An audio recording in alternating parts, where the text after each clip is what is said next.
ಹೃದಯರಿಗೆ ನಮಸ್ಕಾರ. ನಿನ್ನೆ ದಿವಸ ಭಗವಾನ್ ಮಹಾವೀರರ ಹಿನ್ನೆಲೆಯನ್ನು ಗಮನಿಸ್ತಾ ಮುಖ್ಯವಾಗಿ ಜೈನ ಧರ್ಮದ ಚಿಂತನೆಗಳನ್ನು ಸ್ವಲ್ಪ ಗಮನಿಸ್ತಾ ಇದ್ವಿ. ಅದರೊಳಗೆ ಅವಸರ್ಪಣ ಉತ್ಸರ್ಪಣ ಕ್ರಿಯೆಗಳನ್ನು ಹೇಳ್ತಾ ಉತ್ಸರ್ಪಣದಲ್ಲಿ ಹೇಗೆ ದುಷಮಾದಿಂದ ಹೋಗಿ ಸುಷಮಾವರೆಗೂ ಹೋಗ್ತದೆ, ಅವಸರ್ಪಣದಲ್ಲಿ ಸುಷಮಾದಿಂದ ಹೇಗೆ ದುಷಮಾವರೆಗೂ ಬರ್ತದೆ ಅಂತ ಹೇಳ್ತಾ ಪೂರ್ತಿ ಕೆಳಗೆ ಬಂದಾಗ ದುಷಮಾದಲ್ಲಿ ಬಂದಾಗ ದುಃಖ ಕಾಲದಲ್ಲಿ ಬಂದಾಗ ಮನುಷ್ಯನಿಗೆ ಶಾಂತಿಯ ಅವಶ್ಯಕತೆ ಅರ್ಥ ಆಗ್ತದೆ. ಹಿಂಸೆಯಿಂದ ಜಗತ್ತು ಉದ್ಧಾರ ಆಗೋದಿಲ್ಲ ಅಂತ ಅನಿಸಿದಾಗ ಶಾಂತಿಗೋಸ್ಕರ ಅಪೇಕ್ಷೆ ಪಟ್ಟಾಗ ಕೆಲವು ಅತ್ಯಂತ ಅದ್ಭುತ ವಿಶಿಷ್ಟ ಶಕ್ತಿಯುಳ್ಳಂಥ ಪ್ರತಿಭಾನ್ವಿತರು ಸಮಾಜದಲ್ಲಿ ಎದ್ದು ಬರ್ತಾರೆ. ಅವರನ್ನು ಕುಲಧರರು ಅಂತಾರೆ, ಕುಲಕರರು ಅಂತಾರೆ ಅನ್ನೋದನ್ನು ನೀನೇ ಹೇಳ್ತಾ ಇದ್ದೆ. ಅವರು ಯುಗದ ಆದಿಯಲ್ಲಿ ಬರೋದರಿಂದ ಯುಗಾದಿ ಪುರುಷರು ಅಂತೂ ಕರೀತಾರೆ. ಇವರನ್ನು ಜೈನ ಧರ್ಮದಲ್ಲಿ ಒಂದು ಒಳ್ಳೆಯ ಮಾತಿನಿಂದ ಉಪಯೋಗಿಸ್ತಾರೆ. ಇವರು ಮಾನವ ಸಂಸ್ಕೃತಿಯ ಸೂತ್ರಧಾರರು ಅಂತ. ಭಾಳ ಚಂದ ಮಾತದು. ಇವರನ್ನು ಮಾನವ ಸಂಸ್ಕೃತಿಯ ಸೂತ್ರಧಾರರು ಅಂತಾರೆ. ಅವ್ರ ಕೆಲಸ ಏನು ಅಂತಂದರೆ ಪ್ರಕೃತಿ ಮತ್ತು ಮನುಷ್ಯರ ನಡುವಿನ ಸಂಸ್ಕೃತಿಯನ್ನು ಜೋಡಿಸೋದು ಅಂತ. ಎಷ್ಟು ಚಂದದ ಮಾತಲ್ಲ ಇದು. ನಾವು ಪ್ರಕೃತಿಯಿಂದ ಆದಷ್ಟು ವಿಮುಖರಾಗಿ ಹೋಗ್ತಾ ಇದ್ದೀವಿ. ಅವ್ರ ಕೆಲಸ ಮನುಷ್ಯನನ್ನು ಪ್ರಕೃತಿಯನ್ನು ಒಂದು ಕಡೆ ತರುವಂಥ ಕೆಲಸ ಮಾಡೋದು ಅವ್ರ ಕೆಲಸ ಆಗಿತ್ತು. ಅವರೇನು ಮಾಡಿದರು ಅಂದರೆ ಮನುಷ್ಯನಿಗೆ ಜೀವನದ ಕಲೆಯನ್ನು ಕಲಿಸಿದ್ರಂತೆ, ಸಮಾಜದ ಚೌಕಟ್ಟನ್ನು ಹಾಕಿ ವಿವೇಕ ಮತ್ತು ವಿಚಾರದ ಶಿಕ್ಷಣಗಳನ್ನು ಕೊಟ್ಟರಂತೆ, ಕೃಷಿ ಮತ್ತು ಔದ್ಯೋಗಿಕ ವ್ಯವಸ್ಥೆಯನ್ನು ಹೇಗೆ ನಾಡಬೇಕು ಅಂತ ಜೀವನದ ಬದುಕಿಗೆ ಬೇಕಾದಂಥ ಸಾಮಗ್ರಿಗಳನ್ನು ಕೊಟ್ಟರಂತೆ. ಈ ಕುಲಕರರೇ ಗ್ರಾಮ ಮತ್ತು ಸಂಸ್ಕೃತಿಯ ಜನಕರು ಅಂತ ಕರೀತಾರೆ. ಜೈನ ಪರಂಪರೆಯಲ್ಲಿ 14 ಜನ ಆ ಥರದ ಕುಲಕರರಾಗಿದ್ದಾರೆ ಅಂತ ಒಪ್ಕೋತಾರೆ. 14 ಜನ ಇದ್ದರು ಅಂತ ಪರಂಪರೆಯಲ್ಲಿ. ಇದೊಂದು ಭಾಳ ವಿಚಿತ್ರವಾದ ವಿಷಯ ಆಯಿತು. ಅವರೆಲ್ಲ ವ್ಯವಸ್ಥೆಯನ್ನು ಮಾಡಿಕೊಟ್ರಲ್ಲ, ಸಾಮಾಜಿಕ ವ್ಯವಸ್ಥೆ ಆಯಿತು, ಭೌತಿಕ ಜೀವನ ವ್ಯವಸ್ಥೆ ಆದಮೇಲೆ ಎಲ್ಲವೂ ಸಂತೋಷವಾಗಿರಬೇಕಲ್ವ. ಹಾಗಾದರೆ ಅದರ ತಕರಾರು ಬರೋದೇ ಆವಾಗ ಅಂತ. ಎಲ್ಲವೂ ಸಮೃದ್ಧಿ ಆದಾಗ ಅವರಿಗೆ ಸಹಜವಾದಂಥದ್ದು, ಶಾಂತವಾದದ್ದು ಮತ್ತು ನಿರ್ದೋಷವಾದಂಥ ಜೀವನ ಬೇಕು ಅಂತ ಅನಿಸೋಕೆ ಶುರು ಆಯ್ತಂತೆ. ತಮಾಷೆ ಇದೆ ಅದು. ಎಲ್ಲ ವ್ಯವಸ್ಥೆ ಆದಮೇಲೆ ಯಾಕೆ ಬರಬೇಕದು? ಚೆನ್ನಾಗಿರ್ಬೋದಾಗಿತ್ತಲ್ಲ. ಅವ್ರು ಹೇಳ್ತಾರೆ, ಯಾವುದೇ ಒಂದು ಭೌತಿಕ ತೃಪ್ತಿ ಆದ ತಕ್ಷಣ ಆಧ್ಯಾತ್ಮಿಕ ಹಸಿವು ಹೆಚ್ಚಾಗೋಕ್ಕೆ ಶುರು ಆಗ್ತದಂತೆ. 3 ಇದೆ ಅಂತೆ: ಸೃಷ್ಟಿ, ಪ್ರಸರಣ, ಅದರ ವಿತರಣ ಆಗ್ತದಲ್ಲ ಪ್ರಸರಣ ಅಂತೆ. 3ನೇದು ಭಾಳ ಮುಖ್ಯ, ನಿಯಂತ್ರಣ ಅಂತ. ಸೃಷ್ಟಿ, ಪ್ರಸರಣ, ನಿಯಂತ್ರಣ ಅಂತ ಗಮನಿಸ್ಬೇಕು. ಎಲ್ಲ ಕಡೆಯೂ ಕಂಡಿದ್ದೇವೆ. ಮೊದಲು ವಸ್ತುಗಳು ಬೇಕು ಅಂತ ಅನಿಸುತ್ತೆ ಯಾವುದೋ, ಅದ್ರ ಪ್ರಸಾರ ಆಗೋಕ್ಕೆ ಶುರು ಆಗ್ತದೆ. ಅದು ತುಂಬ ಸಾಮಾನು ಬಂದ ತಕ್ಷಣ ಸ್ಟಾಪ್ ಮಾಡಬೇಕ್ರಿ, ಅದನ್ನು ತುಂಬ ಜಾಸ್ತಿ ಆಯಿತು. ನಿಮ್ಗೊಂದು ಎಷ್ಟು ಎಕ್ಸಾಂಪಲ್ ಕೊಟ್ಟರು ಸಾಲದು. ನಾನು ಅದನ್ನು ಒಂದು ಸಿಂಪಲ್ ಎಕ್ಸಾಂಪಲ್ ಸಾಕು. ಮೊಬೈಲ್ ಬೇಕು ಅನ್ನಿಸ್ತು, ಮೊದಲು ಕಂಪ್ಯೂಟರ್ ಬೇಕು ಅನ್ನಿಸ್ತು, ಕಂಪ್ಯೂಟರ್ ಒಂದು ಪವಾಡ ಅನ್ನಿಸ್ಬಿಡ್ತು. ಒಂದು ದೊಡ್ಡ ಪೆಟ್ಟಿಗೆ ಇಟ್ಕೊಂಡು, ಈ ದೊಡ್ಡ ಪೆಟ್ಟಿಗೆ ಇರ್ತಿತ್ತು ಮೊದಲದು. ನನಗೆ ನೆನಪಿದೆ, ನಾನು ಮೊದಲೇ ಸಲ ನಮ್ಮ ಕಾಲೇಜಿಗೆ ತರಿಸಿದಾಗ 80ನೇ ಇಸ್ವಿಗೋ 81ನೇ ಇಸ್ವಿಗೋ, ಅದು ಏನು ಅದಕ್ಕೆ ದೇವರು ತಂದಂಗೆ ಆಗಿತ್ತದು. ಅದು ಸ್ಟರ್ಲಿಂಗ್ ಕಂಪ್ಯೂಟರ್ಸ್ ಅಂತ ಮದ್ರಾಸಿಂದ ತರಬೇಕು.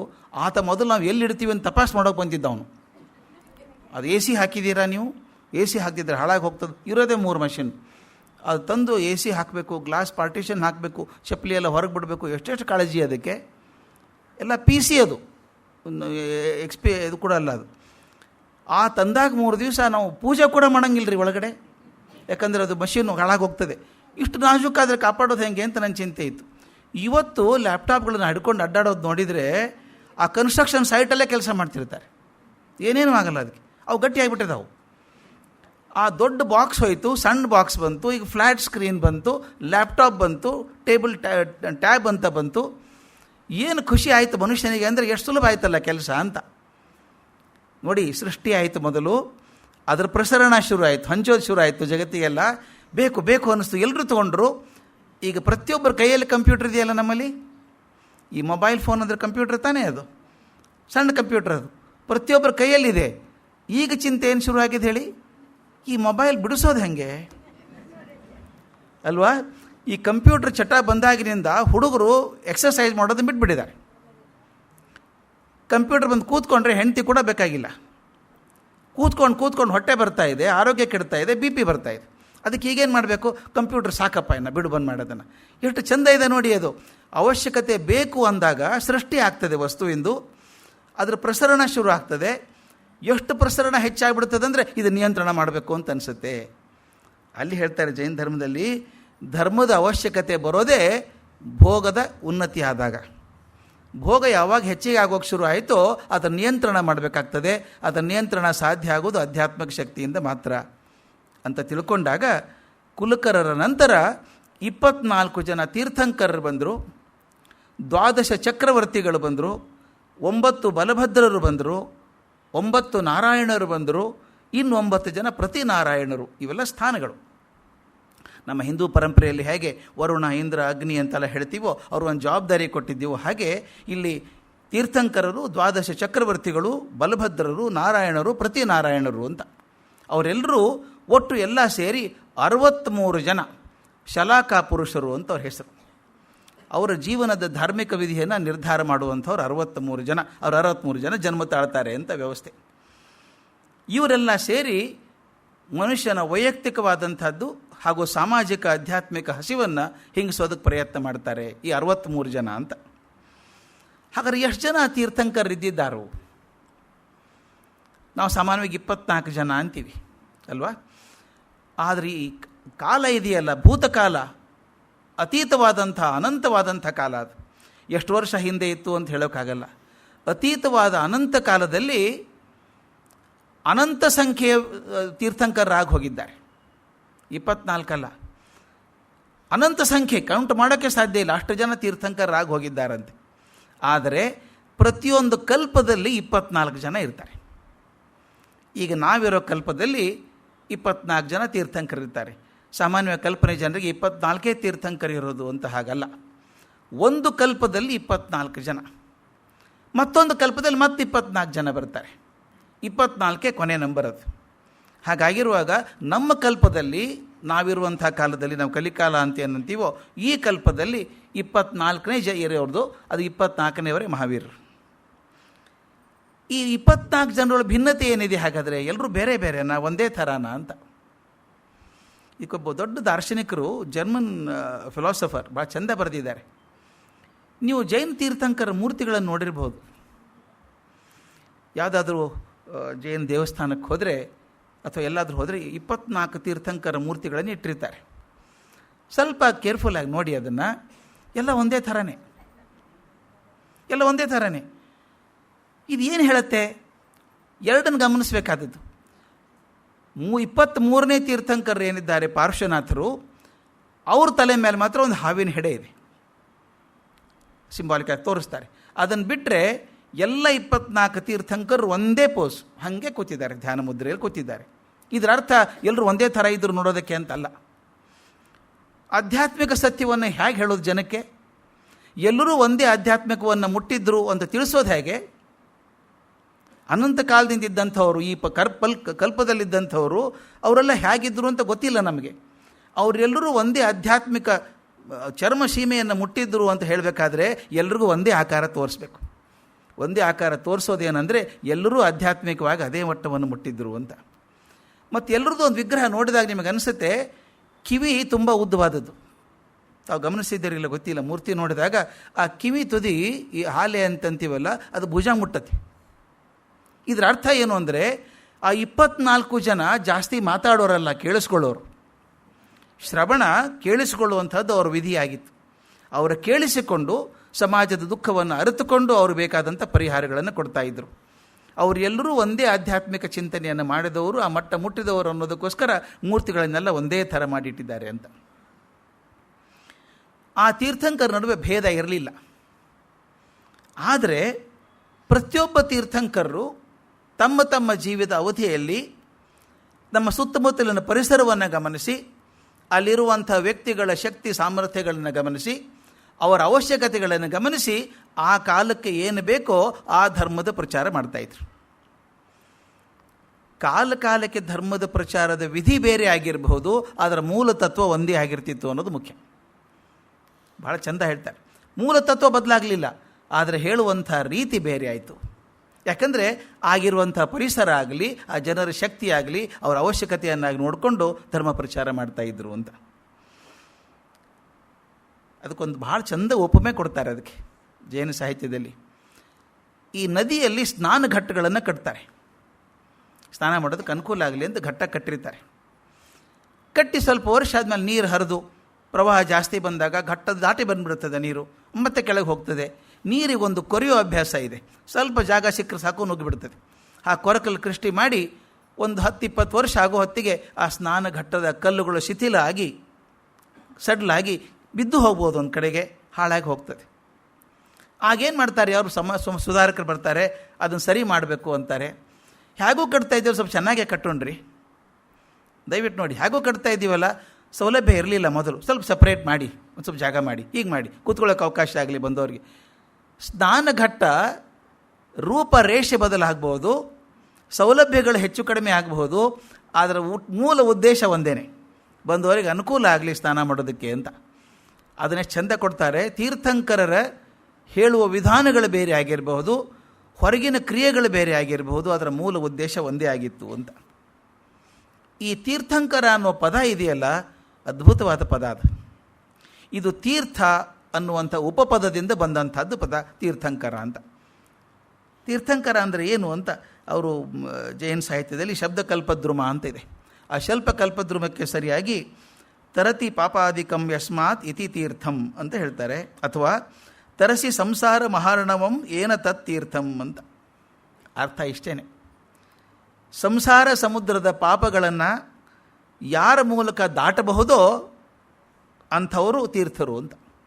ಯಾರ ಮೂಲಕ ಸಂಸಾರದ ತೊಂದರೆಗಳನ್ನು ದಾಟಿ ಪಾರಾಗಬಹುದೋ ಅವರು ತೀರ್ಥರು ಅಂತ. ತೀರ್ಥ ಅನ್ನೋ ಪದಕ್ಕೆ ಇನ್ನೂ ಬೇಕಾದಷ್ಟು ಅರ್ಥಗಳಿದ್ದಾವೆ. ತೀರ್ಥ ಅಂದರೆ ನದಿ ದಂಡೆ ಅಂತ ಒಂದು ಅರ್ಥ, ಇನ್ನೊಂದು ಸೇತುವೆ ಅಂತ ಒಂದು ಅರ್ಥ, ಇನ್ನೊಂದು ಗುರು ಅಂತ ಒಂದು ಅರ್ಥ. ಮೂರು ಮುಖ್ಯವಾದ ಅರ್ಥಗಳು. ಒಂದು ನದಿ ದಂಡೆ, ಇನ್ನೊಂದು ಸೇತುವೆ. ಆ ಸೇತುವೆ ಕಾನ್ಸೆಪ್ಟ್ ಎಷ್ಟು ಚೆನ್ನಾಗಿದೆ ಗೊತ್ತಾ. ಈ ತೀರ್ಥರು ಏನು ಮಾಡ್ತಾರೆ ಅಂದರೆ, ಅದಕ್ಕೆ ತಾವು ಗಮನಿಸಿರಬೇಕು, ಬಹಳಷ್ಟು ಜನ ಸನ್ಯಾಸಿಗಳಿಗೆ ಗುರುಗಳಿಗೆ ತೀರ್ಥರು ಅಂತ ಬರ್ತದೆ ಕೊನೆಗೆ ಹೆಸರು. ತಾವು ಗಮನಿಸಿರಬೇಕು, ಬಹಳಷ್ಟು ಸನ್ಯಾಸಿಗಳಿಗೆ ಗುರುಗಳಿಗೆ ತೀರ್ಥರು ಅಂತ ಹೇಳ್ತಾರೆ. ಆನಂದ ತೀರ್ಥರು ಅಂತ ನಾವು ಮಧ್ವಾಚಾರ್ಯ ಕರಿತೀವಿ, ಹಾಗೆ ಸಾಕಷ್ಟು ಜನರಿಗೆ ತೀರ್ಥರು ಅಂತ ಬರ್ತದೆ. ಆ ತೀರ್ಥರು ಅಂದರೆ ಏನು ಅಂದರೆ ಅವರು ಸೇತುವೆ ಇದ್ದ ಹಾಗೆ ಅಂತ. ತಾವು ಯಾರಾದರೂ ಸಾಕಷ್ಟು ಜನ ಹೋಗಿರ್ಬೋದು, ಹರಿದ್ವಾರ ಋಷಿಕೇಶಕ್ಕೆ ಹೋದಾಗ ಲಕ್ಷ್ಮಣ ಝೂಲ, ಈಗ ರಾಮ ಝೂಲ ಲಕ್ಷ್ಮಣ ಝೂಲ ಎರಡಿದೆ. ಅದ್ರ ಮೇಲೆ ಹೋಗಬೇಕಾದ್ರೆ ಅದ್ಭುತ ಅನಿಸಲ್ವ. ಕೆಳಗಡೆ ಎಂಥ ಗಂಗಾ ನದಿ, ಅದು ಎಂಥ ದೊಡ್ಡ ಪ್ರವಾಹ, ರಭಸ ಹೇಗಿದೆ ಅದಕ್ಕೆ. ಹರಿದ್ವಾರದಲ್ಲಿ ರಭಸ ಹೆಚ್ಚು, ಋಷಿಕೇಶದಲ್ಲಿ ಶಾಂತ ಬಟ್ ಆಳ ಜಾಸ್ತಿ. ಅಷ್ಟು ದೊಡ್ಡ ಪ್ರವಾಹ ಅದು ಗಂಗಾ ನದಿದು ಹೋಗ್ತಿರ್ಬೇಕಾದ್ರೆ ಸೇತುವೆ ಮೇಲೆ ಹೋಗೋರಿಗೆ ಏನೂ ಭಯ ಇಲ್ಲ. ರೋಡ್ ಲೆವೆಲ್ಗೆ ಮಾಡಿದ್ದಾರೆ ಕರೆಕ್ಟಾಗಿ ಅದನ್ನು. ಬೇಕಾದ್ರೆ ವೀಲ್ ಚೇರ್ ಕೂಡ ತೊಗೊಂಡು ಹೋಗ್ಬೋದು ಅಲ್ಲಿ. ಅಂದರೆ ಅತ್ಯಂತ ಅಶಕ್ತನಾದ ವ್ಯಕ್ತಿ ಕೂಡ ಅತ್ಯಂತ ಮಹಾಪ್ರವಾಹದ ನದಿಯನ್ನು ಸುಲಭವಾಗಿ ದಾಟೋದಕ್ಕೆ ಅನುಕೂಲ ಮಾಡೋದು ಆ ಸೇತುವೆ ಅಂತ. ಆದ್ದರಿಂದ ಈ ತೀರ್ಥರು ಏನಿದ್ದಾರೋ ಈ ಕಷ್ಟಗಳಿಂದ ಪಾರಾಗಿ ಹೋಗೋದಕ್ಕೆ ಒಂದು ಸೇತುವೆ ಇದ್ದಾಗಿದ್ದಾರೆ ಅಂತ. ನದಿ ದಂಡೆ ಅಂತ ಕೂಡ ಒಂದು ಅರ್ಥ ಇದೆ ಅಂತ ಹೇಳಿದೆ. ನದಿ ಹರಿಯುವಾಗ ಎಲ್ಲಿ ಬೇಕಾದಲ್ಲಿ ನೀರಲ್ಲಿ ಕಾಲಿಡೋಕ್ಕೆ ಸಾಧ್ಯ ಇಲ್ಲ, ಜಾರು ಬಿಡ್ತದೆ, ಮಣ್ಣು ಕೊಚ್ಚಿ ಹೋಗ್ತದೆ. ಅದಾಗಬಾರ್ದು ಅಂತ ಸ್ನಾನಘಟ್ಟ ಹಾಕಿ ಕಲ್ಲು ಸಿಮೆಂಟು ಹಾಕಿ ಚೆನ್ನಾಗಿ ಕಟ್ತಾರೆ. ಈ ಸಂಸಾರ ರೂಪದ ಮಹಾನದಿಯಲ್ಲಿ ಕ್ರೋಧ, ಲೋಭ, ಮೋಹ, ಮದ, ಮತ್ಸರ ಇವೆಲ್ಲ ಬರ್ತಾವಲ್ಲ, ಅದರ ಜೊತೆಗೆ ಮಾಯೆ ಒಂದು ಬಾಯಿ ತಕ್ಕೊಂಡು ಕೂತ್ಕೊಂಡಿದೆ. ಇವೆಲ್ಲದರಿಂದ ಪಾರಾಗಿ ಹೋಗೋದಕ್ಕೆ ಧರ್ಮದ ಘಟ್ಟ ಸೃಷ್ಟಿ ಮಾಡೋರು ತೀರ್ಥಂಕರರು ಅಂತ. ನದಿಯಲ್ಲಿ ಸ್ನಾನ ಮಾಡೋದಕ್ಕೆ ಸ್ನಾನಘಟ್ಟ ಹೇಗೆ ಅನುಕೂಲ ಆಗುತ್ತೋ ಹಾಗೆ ಬದುಕಿನಲ್ಲಿ ಪಾರಾಗೋದಕ್ಕೆ ಧರ್ಮದ ಘಟ್ಟವನ್ನು ಕಟ್ಟೋರು ಈ ತೀರ್ಥರು ಅಂತ. ಧರ್ಮವನ್ನು ಅನುಷ್ಠಾನ ಮಾಡಿ ಸಾಧಕ ಸಂಸಾರ ರೂಪಿಯಾದ ಮಾಯೆಯನ್ನು ದಾಟೋದಕ್ಕೆ ಅನುವು ಮಾಡಿಕೊಡುವಂಥವ್ರು. ಇದೇ ಥರದ ಪದ್ಯ, ಇದೇ ಥರದ ಶ್ಲೋಕ ನಮ್ಮ ಭಗವದ್ಗೀತೆ ಧ್ಯಾನ ಶ್ಲೋಕದಲ್ಲಿ ಇಲ್ವಾ? ತಾವು ಗಮನಿಸಿದ್ದೀರಿ. ಭೀಷ್ಮದ್ರೋಣ ತಟ, ಜಯದ್ರಥ ಜರ, ಗಾಂಧಾರ ನೀಲೋತ್ಪಲ, ಇದೇ ತಾನೇ ಹೇಳೋದು. ಸಂಸಾರದಲ್ಲಿ ಎಷ್ಟೆಷ್ಟು ಥರದ ಪ್ರಾಣಿಗಳಿದ್ದಾವೆ ಅಲ್ಲಿ, ನದಿ ಅದು ಗೊತ್ತೇ ಆಗೋಲ್ಲ, ಸುಳಿಯದವೆ, ಮೊಸಳೆಗಳಿದ್ದಾವೆ, ತಿಮಿಂಗಲಗಳಿದ್ದಾವೆ, ಎಲ್ಲ ಇದ್ದಾವೆ. ಅದರಿಂದ ಪಾರು ಮಾಡೋನ್ ಕೊನೆಗೆ ಕೇಶವನೇ ಅಂತ. ಹಾಗೆ ಈ ತೀರ್ಥರು ನಮ್ಮನ್ನು ಪಾರು ಮಾಡ್ತಾರೆ ಅಂತ. ಹಾಗಾದರೆ ಈ ತೀರ್ಥಂಕರರು ಅಂತ ಯಾರಿದ್ದಾರೋ ಇವರು ಆತ್ಮವಿಕಾಸದ ಚರವೋತ್ಕರ್ಷ, ಅತ್ಯಂತ ಶ್ರೇಷ್ಠ ಮಾದರಿ ಇವರು. ಇದಕ್ಕಿಂತ ದೊಡ್ಡ ಮಾದರಿ ಸಿಗಲಿಕ್ಕಿಲ್ಲ ಅಂತ ಜೈನ ಪರಂಪರೆಯಲ್ಲಿ ಹೇಳ್ತಾರೆ. ಆತ್ಮವಿದ್ಯೆಯ ಸರ್ವೋತ್ತಮ ಶಿಖರ ಅಂತ ವರ್ಣನೆ ಮಾಡ್ತಾರೆ. ಇದರ ಮೂಲ ಪುರುಷರು ವೃಷಭನಾಥರು, ಆದಿತೀರ್ಥಂಕರರು ಅಂತ ಹೆಸರು. ಇವರನ್ನು ಈ ಲೋಕನೀತಿ ನಿಯಮಗಳ ಪ್ರಥಮ ಸಂಸ್ಥಾಪಕರು ಅಂತ ಕರೀತಾರೆ. ನಾವು ಸ್ವಲ್ಪ ಇಲ್ಲಿ ಒಂದು ಸ್ವಲ್ಪ ಟೈಮ್ ಖರ್ಚು ಮಾಡಿ ನೋಡಬೇಕಿದ್ದಾನೆ. ಜೈನ ಪರಂಪರೆ ಮತ್ತು ಹಿಂದೂ ಪರಂಪರೆ ಹೇಗೆ ಒಂದಕ್ಕೊಂದು ಬಿಡಿಸಲಾರದ ಹಾಗೆ ಗಟ್ಟಿಯಾಗಿ ಕೂತ್ಕೊಂಡಿದ್ದಾವೆ ಅಂತ. ಒಂದರ ಮೂಲ ಇನ್ನೊಂದರಲ್ಲಿದೆ, ಬೇರೆ ಬಿಡಿಸೋಕ್ಕಾಗಲ್ಲ ಅದು. ವೃಷಭನಾಥರದೇ ತಗೊಳ್ಳೋಣ ಉದಾಹರಣೆ. ವೃಷಭದೇವರ ಜ್ಯೇಷ್ಠ ಪುತ್ರ ಭರತ, ಮೊಟ್ಟ ಮೊದಲನೇ ಚಕ್ರವರ್ತಿ. ಅವನಿಂದಾಗೆ ಭರತನಿಂದಾಗೆ ದೇಶಕ್ಕೆ ಭಾರತ ಅಂತ ಹೆಸರು ಬಂದದ್ದು ಅಂತ ನಂಬ್ತೇವೆ. ಈ ಭರತ ಚಕ್ರವರ್ತಿ ಅತ್ಯಂತ ಸ್ವಾಭಿಮಾನಿ ಸಹೋದರ ಬಾಹುಬಲಿ. ಜೈನ ಪರಂಪರೆಯ ಪ್ರಕಾರ ಬಾಹುಬಲಿ ತೀರ್ಥಂಕರನಾದ ತಂದೆ ವೃಷಭನಾಥನಕ್ಕಿಂತ ಮೊದಲೇ ಮುಕ್ತಿಗೆ ಸಂದಂಥ ಮಹಾನುಭಾವ. ಇದು ಬಹಳ ಮುಖ್ಯ ಗಮನಿಸಬೇಕಾದದ್ದು. ತಂದೆ ಮೊದಲನೇ ತೀರ್ಥಂಕರ, ಆದಿತೀರ್ಥಂಕರ. ಅವ್ರಿಗಿಂತ ಮೊದಲೇ ಈ ಮಗ ಮುಕ್ತಿಯನ್ನು ಸಂಪಾದನೆ ಮಾಡಿಕೊಂಡ ಅಂತ. ಆದ್ದರಿಂದ ಬಾಹುಬಲಿ ಅತ್ಯಂತ ಪ್ರಾತಸ್ಮರಣೀಯನಾದಂಥ ವ್ಯಕ್ತಿ ಅಂತ. ಅಂದರೆ ತೀರ್ಥಂಕರ, ಮೊಟ್ಟ ಮೊದಲನೇ ತೀರ್ಥಂಕರಕ್ಕಿಂತ ಮೊದಲೇ ಮುಕ್ತಿ ಪಡ್ಕೊಂಡಂಥ ಮನುಷ್ಯ ಬಾಹುಬಲಿ. ಆದ್ದರಿಂದ ಜೈನ ಸಂಪ್ರದಾಯದಲ್ಲಿ ಬಾಹುಬಲಿಗೆ ದೊಡ್ಡ ಸ್ಥಾನ. ಆತ ತೀರ್ಥಂಕರ ಆಗದೆ ಹೋದರೂ ಕೂಡ. ಅದಕ್ಕೆ ನಮ್ಮ ಗಂಗ ಸೇನಾಧಿಪತಿಯಾದ ಚಾವುಂಡರಾಯ ಶ್ರವಣಬೆಳಗೊಳದ ವಿಂಧ್ಯಗಿರಿ ಬೆಟ್ಟದ ಮೇಲೆ ಒಂದು ದೊಡ್ಡ ವಿಗ್ರಹ ಸ್ಥಾಪನೆ ಮಾಡಿ ಗೊಮ್ಮಟೇಶ್ವರ ಅಂತ ಕರಿತೇವೆ ನಾವು. ಈ ವೃಷಭನಾಥರ ಉಲ್ಲೇಖ ಋಗ್ವೇದದಲ್ಲಿ ಬರ್ತದೆ, ಯಜುರ್ವೇದದಲ್ಲಿ, ಅಥರ್ವವೇದದಲ್ಲಿ ಬರ್ತದೆ, ಮಾರ್ಕಂಡೇಯ ಪುರಾಣದಲ್ಲಿ, ಅಗ್ನಿ ಪುರಾಣದಲ್ಲಿ, ವಾಯು ಪುರಾಣದಲ್ಲಿ ಕೂಡ ವೃಷಭದೇವರ ವೃತ್ತಾಂತ, ಅವರ ಪ್ರತಾಪ, ಅವರ ಕೀರ್ತಿ ಎಲ್ಲ ಬರ್ತದೆ. ನೀವು ಭಾಗವತ ಓದಿದರೆ ಅದರ 5ನೇ ಸ್ಕಂದದಲ್ಲಿ, ಪಂಚಮ ಸ್ಕಂದದಲ್ಲಿ ಇವ್ರ ಬಗ್ಗೆ ತುಂಬ ಚೆನ್ನಾಗಿ ಬರ್ತದೆ. ಈ ಸ್ವಯಂಭೂ ಮನು ಇದ್ದಾನಲ್ಲ, ಬ್ರಹ್ಮನಿಂದ ಸೃಷ್ಟಿಯಾದಂಥ ಸ್ವಯಂಭೂ ಮನು ನಮ್ಮ ಪರಂಪರೆಯಲ್ಲಿ ಬರೋದು ಹೇಗೆ, ಬ್ರಹ್ಮ ಸೃಷ್ಟಿ ಮಾಡಿದ್ದು ಸ್ವಯಂಭೂ ಮನು, ಅಲ್ಲಿಂದ ಮುಂದೆ ಮನುಷ್ಯ ಕುಲ ಬಂದ್ಕೊಂತು ಅಂತ. ಆ ಸ್ವಯಂಭೂ ಮನುವಿಗೆ 2 ಮಕ್ಕಳು. ಒಬ್ಬನ ಹೆಸರು ಚೆನ್ನಾಗಿ ಗೊತ್ತು ನಮಗೆ, ಉತ್ಥಾನಪಾದ ಅಂತ. ಉತ್ಥಾನಪಾದ ನಮ್ಗೆ ಗೊತ್ತಲ್ಲ, ಅವನು ಗುರುತು ಹಿಡಿಯೋದೇ ಧ್ರುವನ ತಂದೆ ಅಂತ. ಎಷ್ಟೋ ಸಲ ಇಂಥವ್ರ ಮಗ ಅಂತ ನೆನಪಿಡ್ತೀವಿ, ಇನ್ನು ಕೆಲವು ಇಂಥವ್ರ ತಂದೆ ಅಂತ ನೆನಪಿಡಬೇಕು. ಉತ್ಥಾನಪಾದನ ಧ್ರುವನ ತಂದೆ ಅಂತ ಹೇಳ್ತೀವಿ. ಉತ್ಥಾನಪಾದನಿಗೆ 2 ಹೆಂಡಂದರು, ತಮ್ಗೆ ಗೊತ್ತಿದೆ, ಸುನೀತಿ, ಸುರುಚಿ ಅಂತ. ಹೋಸಲ ಹೇಳಿದ್ದೇನೋ ನೆನಪಿಲ್ಲ, ಭಾಳ ತಮಾಷೆ ಆದದ್ದು. ನನಗೊಬ್ಬರು ತುಂಬ ಬುದ್ಧಿವಂತರು ಹೇಳಿದ್ದು ಮಾತಿದ್ದನ್ನು. ಆತ ಸುನೀತಿ ಮೊದಲೇ ಹೆಂಡತಿ. 2ನೇ ಸುರುಚಿ ಬಂದಾಗ ಸುನೀತಿ ಬಗ್ಗೆ ಆಸಕ್ತಿ ಕಮ್ಮಿ ಆಯಿತು ಅವನಿಗೆ, ಬೇರೆ ಮನೆ ಮಾಡಿ ಇಟ್ಟ. ಸುನೀತಿ ಮಗ ಧ್ರುವ, ಸುರುಚಿ ಮಗ ಉತ್ತಮ ಅಂತ. ಸುರುಚಿ ಅರಮನೆಯಲ್ಲಿದ್ದು, ಸುನೀತಿ ಹೊರಗಡೆ ಎಲ್ಲ ಬೇರೆ ಮನೆಯಲ್ಲಿದ್ದಾಳೆ. ಧ್ರುವ ಅರಮನೆಗೆ ಬರೋನು ಅಪ್ಪನ ಜೊತೆಗೆ ಆಡೋದಕ್ಕೆ. ಒಂದು ಸಲ ತೊಡೆ ಮೇಲೆ ಕೂಡ್ತೀನಿ ಅಂದ ಕತೆ ತಮಗೆ ಗೊತ್ತು. ಬೇಡ ಅಂತ ತಳ್ಳಿಬಿಟ್ಟ. ಆ ಧ್ರುವ ಹೋಗಿ ನಾರದರು ಸಿಕ್ಕರು, ಓಂ ನಮೋ ನಾರಾಯಣಾಯ ಮಂತ್ರ ಸಿಕ್ತು. ಮುಂದೆ ಅದೆಲ್ಲ ಕತೆ ಬೇರೆ. ಇದನ್ನೆಷ್ಟು ಚೆಂದ ಹೇಳೋರು ನನ್ನ ಸ್ನೇಹಿತರು, ಭಾಳ ದೊಡ್ಡ ತತ್ವಜ್ಞಾನಿಗಳವರು. ಅವ್ರು ಹೇಳೋರು, ಇದು ನೋಡಿ ಹೇಗಿದೆ ಪರಿಸ್ಥಿತಿ. ನಮ್ಮ ಹೆಸರು ಯಾವುದೂ ಸುಮ್ಮನೆ ಕೊಟ್ಟಿಲ್ಲ ಪುರಾಣದಲ್ಲಿ ಕತೆಗಳ ಹೆಸರನ್ನು. ಉತ್ಥಾನಪಾದ ಅಂತ, ಕಾಲು ಮೇಲಿದ್ದವನು ಅಂತ. ಸಾಮಾನ್ಯ ಕಾಲು ತೆಳಗಿರಬೇಕು, ತಲೆ ಮೇಲೆ ಇರಬೇಕು. ಇವನು ಕಾಲು ಮೇಲಾಗಿತ್ತು ಅಂದರೆ ತಿರ್ಗಾ ಮುರುಗ ವಿಚಾರ ಮಾಡ್ತಾನೆ ಇವನು ಅಂತ. ಯಾಕಂದರೆ ನೀತಿ ಬಿಟ್ಟು ರುಚಿಯಿಂದ ಹೋದವನು ಅಂತ. ಸುನೀತಿಯನ್ನು ಬಿಟ್ಟು ಸುರುಚಿಯಿಂದ ಹೋದ್ನಲ್ಲ, ನೀತಿಯನ್ನು ಬಿಟ್ಟು ರುಚಿ ಬೆನ್ನು ಹತ್ತಿದಾಗ ಏನಾಯಿತು ಅಂದರೆ ಧ್ರುವ ಸಿಗಲಿಲ್ಲ ಅವನಿಗೆ ಅಂತ. ಧ್ರುವ ಅಂದರೆ ನಿಶ್ಚಿತ, ಡೆಫಿನಿಟ್, ಫಿಕ್ಸ್ಡ್.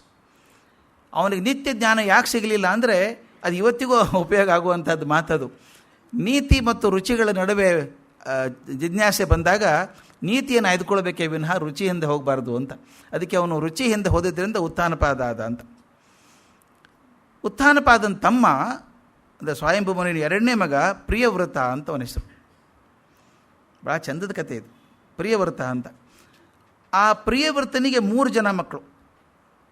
ಆ 3 ಜನ ಮನ್ವಂತರ ಪ್ರವರ್ತಕರು ಅಂತ ತಾವು ಕೇಳಿದ್ದೀರಿ.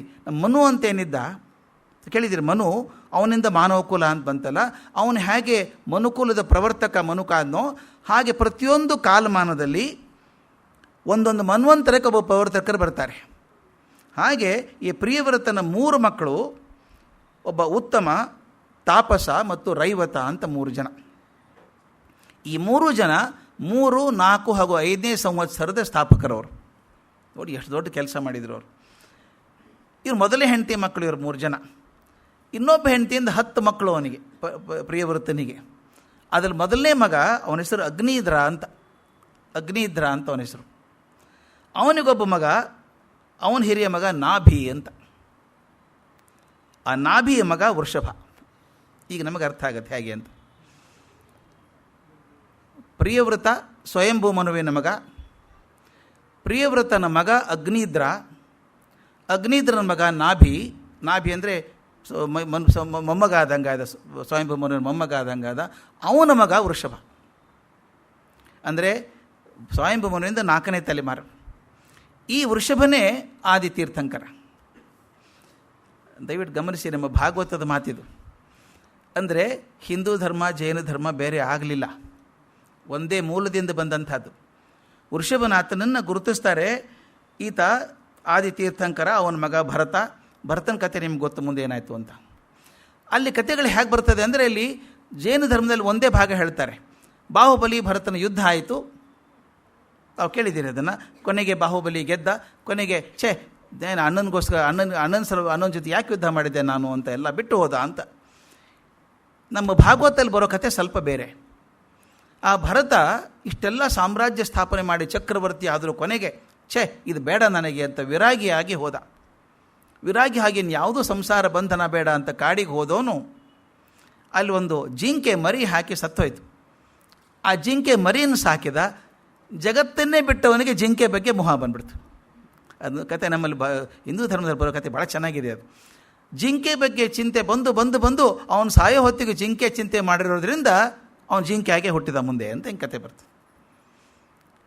ಈ ಕತೆಗಳಲ್ಲಿ ಏನೇ ಇದ್ದು ಸಾಮ್ಯ ವಿರುದ್ಧ ಇದ್ದರೂ ಕೂಡ ಮೂಲ ಅಂದರೆ ವೃಷಭನಾಥ ನಮ್ಮ ಹಿಂದೂ ಪರಂಪರೆಯಲ್ಲಿ ಹೇಳಿದ ಹಾಗೆ ನಮ್ಮ ಸ್ವಯಂಭೂ ಮನುವಿನ ತಲೆಮಾರಿಗೆ ಸೇರಿದವನು, 4ನೇ ತಲೆಮಾರಿಗೆ ಬಂದವನು. ಅವನು ಈಗ ಜೈನ ಧರ್ಮದ ಪ್ರವರ್ತಕ ಆದ ಅಂತ. ಆಮೇಲೆ ವೃಷಭನಾಥನ ನಂತರ ಬಂದಂಥವ್ರು ಯಾರ್ಯಾರು?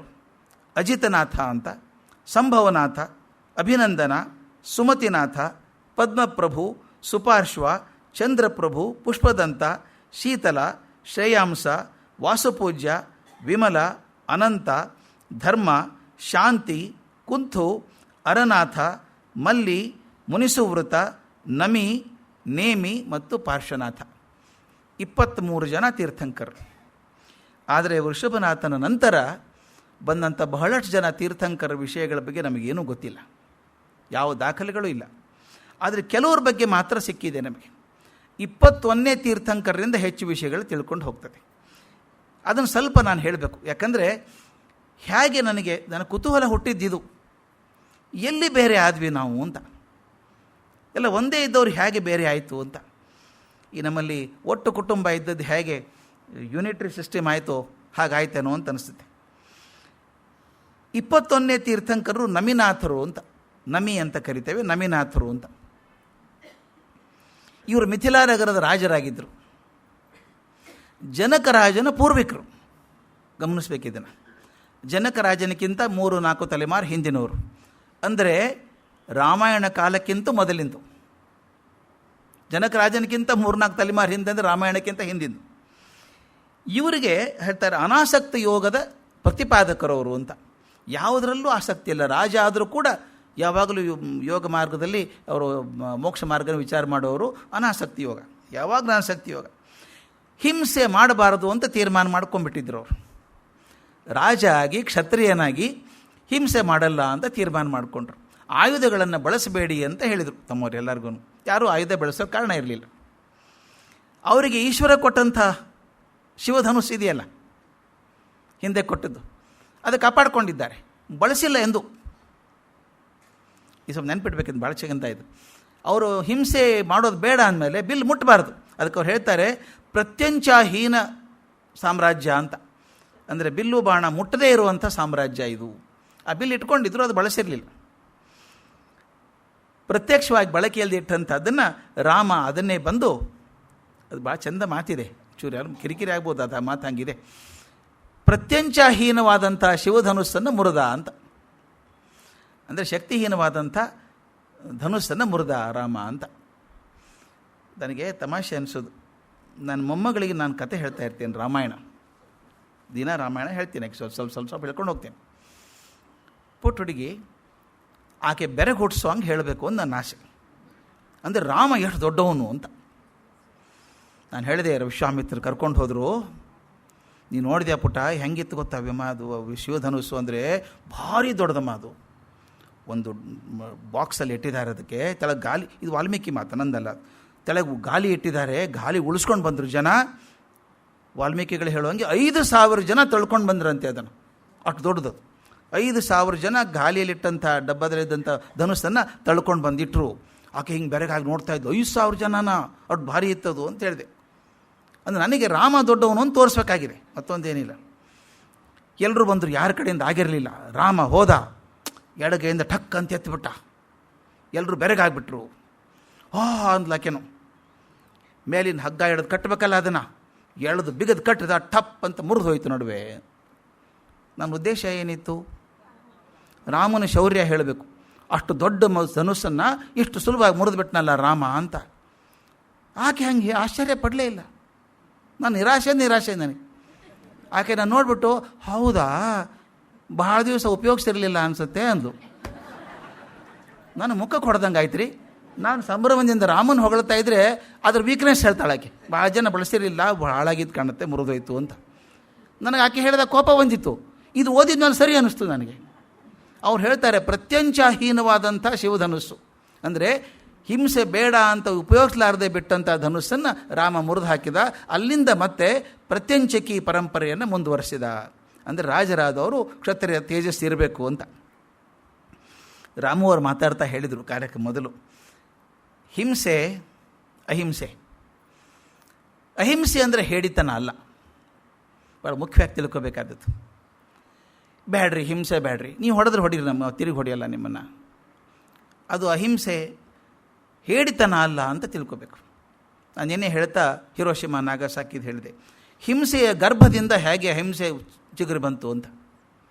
ಅದು ಹೇಳಿತನದಿಂದ ಬಂದದ್ದಲ್ಲ. ಇವತ್ತು ಕೂಡ ಜಪಾನೀಸು ಭಾರಿ ಸ್ಟ್ರಾಂಗ್ ಇದ್ದಾರೆ, ಎಲ್ಲದರಲ್ಲೂ ಶಕ್ತಿವಂತರಾಗಿದ್ದಾರೆ. ಆದರೆ ತಾವಾಗಿ ಶಕ್ತಿಯನ್ನು ಪ್ರಯೋಗ ಮಾಡೋದು ಬೇಡ ಅಂತ ಬಿಟ್ಟಿದ್ದಾರೆ. ಒಂದು ಉದಾಹರಣೆ ಹೇಳಿಬಿಡಬೇಕು. ಗಾಂಧೀಜಿ ಅಹಿಂಸೆ ಪ್ರತಿಪಾದನೆ ಮಾಡಿದವರು. ಒಂದು ಸಲ ಅಹಮದಾಬಾದ್ನಲ್ಲಿ ಕೆಲವು ಕಾಲೇಜ್ ಹುಡುಗಿಯರು ಕಾಲೇಜ್ ಹೋಗ್ತಿರ್ಬೇಕಾದ್ರೆ ಹುಡುಗರು ಚುಡಾಯಿಸ್ತಿದ್ರಂತೆ. ಅವ್ರು ತಪ್ಪಿಸ್ಕೊಂಡು ಹೋಗಿ ಪ್ರಯತ್ನ ಮಾಡ್ತಾಯಿದ್ರು. ಒಂದು ದಿವಸ ಒಬ್ಬ ಯಾವನೋ ಉಡಾಳು ಹುಡುಗ ಆ ಹುಡುಗಿ ದುಪ್ಪಟ್ಟ ಹಿಡಿದ್ಬಿಟ್ಟ. ಆಕೆ ಕಿತ್ಕೊಂಡು ಓಡಿ ಬಂದು ಅಲ್ಲಿ ಕಾಕಾ ಅಂತೊಬ್ಬರಿದ್ದರು, ಹಿರಿಯ ಮನುಷ್ಯರು. ಆಕೆ ಹೋಗಿ ಕಾಕಾ ಕಂಪ್ಲೇಂಟ್ ಮಾಡಿದ್ಲು, ಕಾಕಾ ಕಾಲೇಜಿಗೆ ಹೋಗೋಕ್ಕೆ ಆಗಲ್ಲ, ಹುಡುಗರು ತುಂಬ ತೊಂದರೆ ಕೊಡ್ತಾರೆ, ಇವತ್ತು ನೋಡಿ ದುಪ್ಪಟ್ಟ ಹಿಡಿದ್ಬಿಟ್ಟಿದ್ದ ಒಬ್ಬನು, ಏನು ಮಾಡೋದು ನಾನು ಅಂತ. ಆ ಕಾಕಾ ಕೇಳ್ದ, ಕಾಕಾ ಯಾರು? ಮಹಾತ್ಮ ಗಾಂಧಿ ಅತ್ಯಂತ ಆತ್ಮಸ್ನೇಹಿತ ಅವನು, ಅವ್ರ ಜೊತೆಗೆ ಇರುವಂಥವನು. ಅವನು ಹೇಳಿದಂತೆ, ನೀನು ಯಾಕೆ ಸುಮ್ಮನೆ ಕೂತಿದ್ದಿ, ಕಾಲಲ್ಲಿ ಚಪ್ಪಲಿ ಇರಲಿಲ್ವಾ ನಿನಗೆ, ತೆಗೆದು ನಾನು ಕೊಡಬೇಕಾಗಿತ್ತು ಅಂದಂತೆ. ಅಯ್ಯೋ ಹಿಂಸೆ ಮಾಡೋಕ್ಕಾಗತ್ತಾ? ಅಲ್ಲ, ನೀನು ಮಹಾತ್ಮ ಜೊತೆಗಿರೋರು, ನೀನು ಹೊಡಿ ಅಂತೀಯಲ್ಲ ಅಂತ. ಹೌದಾ, ಗಾಂಧಿ ಏನು ಹೇಳ್ತಾರೆ ಕೇಳೋ ನಡಿ ಅಂತ ಕರ್ಕೊಂಡು ಸಾಬರ್ಮತಿಗೆ ಹೋದರು. ಆ ಹುಡುಗಿಯರು ಕಾಕಾ ಇಬ್ಬರು ಕೂಡ ಹೋದ್ರಂತೆ. ಗಾಂಧೀಜಿ ಮಧ್ಯಾಹ್ನ ನಿದ್ದೆ ಮಾಡಿ ಎದ್ದಿದ್ರು, ಇವ್ರು ಕೂತ್ಕೊಂಡ್ರು. ಕಾಕಾ ಹೇಳಿದ್ರಂತೆ, ಹುಡುಗಿಗೇನೋ ಪ್ರಶ್ನೆ ಇದೆ. ಏನು ಹೇಳಿದರು? ಹೀಗೆ ಹುಡುಗರು ಚುಡಾಯಿಸಿದಾಗ ನಾನು ಓಡಿ ಬಂದೆ, ಕಾಕಾ ಹೇಳ್ತಾನೆ ನೀನು ಕಾಲಲ್ಲಿ ಚಪ್ಪಲಿ ಇರಲಿಲ್ವಾ, ಹೊಡಿಬೇಕಾಗಿತ್ತು ಅಂತ ಹೇಳ್ತಾನೆ. ಹಿಂಸೆ ಮಾಡೋಕ್ಕಾಗತ್ತಾ ಬಾಪು ಅಂತ ಕೇಳಿದ್ರು. ಗಾಂಧೀಜಿ ಎದ್ದು ಕೂತ್ಕೊಂಡ್ಬಿಟ್ರು. ಕಾಕಾ ಹಂಗೆ ಹೇಳಿದ್ನಾ ಅಂದ್ರಂತೆ. ಇವ್ರು ಕಾಕಾಗೆ ಬೈತಾರೆ ಗಾಂಧಿ ಅಂತ ಖಾತ್ರಿ ಅಂತ. ಹಂಗೆ ಮಾಡಬೇಡಿ, ಎಂದೂ ಮಾಡಬೇಡಿ. ಹಾಗೆ ಇನ್ಮೇಲೆ ಹೋಗುವಾಗ ನಿಮ್ಮ ಬ್ಯಾಗಲ್ಲಿ ಒಂದು ಸಣ್ಣ ಚಾಕು ಇಟ್ಕೊಂಡು ಹೋಗಿ. ಅವನು ಬಂದರೆ ಹಾಕಿಬಿಡು ಹೊಟ್ಟೆಗೆ ಅವನಿಗೆ. ಇನ್ನೊಂದು ಸಲ ಹುಡುಗಿ ಕಡೆ ತಿರುಗಿ ನೋಡಿರಬಾರ್ದಂಗೆ ಮಾಡು ಅಂತ. ಹಿಂಸೆ ಆಗಲ್ವಾ ಬಾಪು ಅಂತ ಕೇಳಿದಂತಕ್ಕೆ. ಹಿಂಸೆ ಅಲ್ಲ, ಅದು ಹೇಳಿತನ ಆಗ್ತದೆ ಓಡಿ ಬರೋದು. ಇದು ವ್ಯತ್ಯಾಸ, ಅಹಿಂಸೆಗೂ ಹಿಂಸೆಗಿರುವಂಥ ವ್ಯತ್ಯಾಸ. ನಾನಾಗಿ ಮತ್ತೊಬ್ಬರ ಮೇಲೆ ಕ್ರೂರತೆ ತೋರಿಸದೇ ಇರೋದು ಅಹಿಂಸೆ. ನನ್ನ ರಕ್ಷಣೆ ಮಾಡ್ಕೊಳ್ಳೋದಕ್ಕೆ ಓಡಿ ಹೋಗೋದು ಹೇಡಿತನ ಆಗ್ತದೆ, ಮಾಡ್ಕೊಳ್ಳೋದೇ ಓಡಿ ಹೋಗೋದು ಹೇಡಿತನ ಆಗ್ತದೆ. ಆದರೆ ಇಲ್ಲಿ ಆ ಪರಂಪರೆಯನ್ನು ಮತ್ತೆ ರಾಮ ಮುಂದುವರಿಸಿದ ಅಂತ. 22ನೇ ತೀರ್ಥಂಕರರು ನೇಮಿನಾಥರು ಅಂತ. ಮೊದಲೇದು ನಮಿನಾಥರು, ಎರಡನೇದು ನೇಮಿನಾಥರು. ದಯವಿಟ್ಟು ಗಮನಿಸಿ, 21, 22 ವ್ಯತ್ಯಾಸ ಎಷ್ಟಿದೆ ಅಂತ ಅಂತರ. ಅವರು ಕರುಣೆಯ ಪ್ರತೀಕ. ಅವರು ಹೇಗೆ ಅನಾಸಕ್ತಿ ಯೋಗದ ಪ್ರತೀಕ ಆಗಿದ್ದರೋ ನಮಿನಾಥರು, ಇವರ ನೇಮಿನಾಥರು ಕರುಣೆಯ ಪ್ರತೀಕ ಅಂತ. ಅವರ ತಂದೆ ಹೆಸರು ಸಮುದ್ರ ವಿಜಯ ಅಂತ. ತೀರ್ಥಂಕರು ಬಂದದ್ದು ಎಲ್ಲಿಂದ ಅಂತ ಗಮನಿಸಬೇಕಾದದ್ದು. ಸಮುದ್ರ ವಿಜಯ ಅಂತ. ಇವರು ಯದುವಂಶದವರು. ಇವರು ಶ್ರೀಕೃಷ್ಣನ ಚಿಕ್ಕಪ್ಪನ ಮಗ, ಅಂದರೆ ಕೃಷ್ಣನಿಗೆ ಸಹೋದರ. ನೇಮಿನಾಥರ ವಿವಾಹ ಗುಜರಾತದ ಗಿರಿನಾರ ಇದೆಯಲ್ಲ, ಗಿರಿನಾರದ ಒಬ್ಬ ರಾಜ ಉಗ್ರಸೇನ ಅಂತ, ಅವನ ಮಗಳು ರಾಜುಲಮತಿ ಆಕೆ ಜೋಡಿ ಗೊತ್ತಾಗಿತ್ತು. ಮದುವೆಗೆ ದಿಬ್ಬಣ ಹೊರಟಿದೆ ಎಲ್ಲರೂ. ಇವು ಬಂದುವಾಗ ಹೋಗ್ತಾ ಇದ್ದಾನೆ. ಆಗಲೇ ಕ್ಷತ್ರಿಯ ಇರ್ತಾನೆ ಅವರೆಲ್ಲ. ಅದಕ್ಕೆ ಊಟಕ್ಕೆ ಅಂತ ಹೇಳಿ ಒಂದಿಷ್ಟು ಪ್ರಾಣಿಗಳನ್ನು ತೊಗೊಂಡು ಹೋಗ್ತಿದ್ದಾರೆ. ದಾರಿಯಲ್ಲಿ ಬಲಿ ಹಾಕಿದ್ದಾರೆ, ಬಂಧಿಸಿಟ್ಟಿದ್ದಾರೆ. ಕೆಲವು ಕುರಿ ಕೋಳಿಗಳನ್ನೆಲ್ಲ ಹಾಕಿಟ್ಟಿದ್ದಾರೆ. ಅವು ಕೂಗ್ತಾ ಇದ್ದು ಅಂತೆ. ಇವನು ಮದುವೆಗೆ ಹೊಂಟವನು. ಆ ಪ್ರಾಣಿಗಳು ಕೂಗೋ ಧ್ವನಿ ಕೇಳಿದ ತಕ್ಷಣ ಛೇ, ಇಷ್ಟು ಪ್ರಾಣಿಗಳು ಈ ಮದುವೆಗೋಸ್ಕರ ಸಾಯ್ತಾವಲ್ಲ, ಇದು ಆಗಬಾರ್ದು ಅಂತ ಹೇಳಿ ಹಾಗೆ ದಿಬ್ಬಣ ಬಿಟ್ಟು ಹೋಗಿ ಸನ್ಯಾಸ ತೊಗೊಂಬಿಟ್ರು. ತಪೋವನ ಕಡೆ ಹೋಗಿ ಅವರು ಎಷ್ಟು ಕರುಣೆಯ ಪ್ರತಿಬಿಂಬ ಆಗಿದ್ದರು ಅಂದರೆ ಅವ್ರ ಹೆಸರನ್ನ ಅರಿಷ್ಠನೇಮಿ ಅಂತ ಇಟ್ರಂತೆ. ಅರಿಷ್ಠನೇಮಿ ಅಂದರೆ ಅಹಿಂಸೆಯ ಧುರೀಣ ಅಂತ ಅರ್ಥ. ಅಹಿಂಸೆಯ ಧುರೀಣ ಅಂತ. ಅವರು 22ನೇದವರು. 23ನೇದವರು ಪಾರ್ಶ್ವನಾಥರು. ಇವರ ತಂದೆ ಬನಾರಸದ ರಾಜ ಅಶ್ವಸೇನ ಅಂತ, ತಾಯಿ ವಾಮಾದೇವಿ. ಇವರ 30 ವರ್ಷ ಆದ ನಂತರ ಮನೆಯನ್ನು ಬಿಟ್ಟು ಸಮ್ಮೇದ ಶಿಖರ ಅಂತಿದೆ, ಸಮ್ಮೇದ ಶಿಖರದಲ್ಲಿ ತಪಸ್ಸು ಮಾಡಿದ್ರಂತೆ. ಇವತ್ತಿಗಾದರೂ ಆ ಸಮ್ಮೇದ ಶಿಖರವನ್ನು ಪಾರ್ಶ್ವನಾಥ ಪರ್ವತ ಅಂತ ಕರೀತಾರೆ. ಕೇವಲ ಜ್ಞಾನ ಆದಮೇಲೆ ಕೈವಲ್ಯ ಜ್ಞಾನ ಅತ್ಯಂತ ಶ್ರೇಷ್ಠ, ಅದಕ್ಕಿಂತ ಮುಂದಿಲ್ಲ. ಕೈವಲ್ಯ ಜ್ಞಾನ ಆದಮೇಲೆ 70 ವರ್ಷಗಳ ಕಾಲ ಪಾರ್ಶ್ವನಾಥರು ಪ್ರಪಂಚ ಸುತ್ತಾಡಿ, ಭಾರತ ಸುತ್ತಾಡಿ ಪ್ರಚಾರ ಮಾಡಿದರು. ಕ್ಷಮೆಯನ್ನು ಹೇಗಿಡಬೇಕು, ಎಲ್ಲರನ್ನು ಕ್ಷಮಿಸೋದು ಹೇಗೆ ಅನ್ನೋದ್ರ ಬಗ್ಗೆ ಹೇಳಿದಂಥವರು. ಜೈನ ಪುರಾಣದ ಪ್ರಕಾರ ಪಾರ್ಶ್ವನಾಥರ ನಿರ್ವಾಣ ಆದಮೇಲೆ 250 ವರ್ಷಗಳ ನಂತರ ಮಹಾವೀರರ ಹುಟ್ಟು ಬರ್ತದೆ. ಅಂದರೆ ಅವರಿಬ್ಬರ ನಡುವೆ 250 ವರ್ಷ ಅಂತ, ಅದು ಕಮ್ಮಿನೇ ಅನ್ನಬೇಕು. ಯಾಕಂದರೆ ಹಿಂದಿನ ನೋಡಿದರೆ ನೀವು 21, 22 ನೋಡಿದರೆ 21ನೇ ನಮಿನಾಥರು ರಾಮನಿಗಿಂತ ಹಿಂದಿನವರು, ನೇಮಿನಾಥರು ಕೃಷ್ಣನ ಕಾಲದವರು. ಅಂದರೆ ಒಬ್ಬ ರಾಮನಕ್ಕಿಂತ ಹಿಂದೆ ಇದ್ದವರು, ಮುಂದೆ ಕೃಷ್ಣನ ಕಡೆ ಕಾಲಕ್ಕಿದ್ದವರು. ಅಷ್ಟು ಅಂತರ ಇದೆ ನಡುವೆ. ಆದರೆ ಮುಂದೆ 23, 24 ನಡುವೆ ಬರೀ 250 ವರ್ಷ ಅಂತರ ಮಾತ್ರ. ಇಂಥ ದೀರ್ಘ ಧಾರ್ಮಿಕ ಪರಂಪರೆಯಲ್ಲಿ ಹುಟ್ಟಿ ಬಂದವರು ಭಗವಾನ್ ಮಹಾವೀರರು. ಹುಟ್ಟುವಾಗ ಪರಿಸ್ಥಿತಿ ಹೇಗಿತ್ತು ಭಾರತದಲ್ಲಿ, ರಾಜಕೀಯ ಸ್ಥಿತಿ ಹೇಗಿತ್ತು ಅಂದರೆ, ಮಹಾಭಾರತದ ಯುದ್ಧ ಮುಗಿದು ಹೋಗಿದೆ. ಎಲ್ಲ ರಾಜ ಪರಂಪರೆ ಇತ್ತಲ್ಲ, ಎಲ್ಲ ಚಿನ್ನ ಆಗಿ ಹೋಗಿದೆ. ಜನನೇ ಇಲ್ಲ, ಹಂಗಾಗ್ಬಿಟ್ಟಿದೆ. ಸಣ್ಣ ಸಣ್ಣ ಗುಂಪುಗಳಾಗಿದ್ದಾವೆ. ಎಲ್ಲಿ ನೋಡಿದ್ರೆ ಅನೈಕ್ಯ, ತಮ್ಮೊಳಗೆ ಜಗಳಾಡುವಂಗಿತ್ತು ಪರಿಸ್ಥಿತಿ.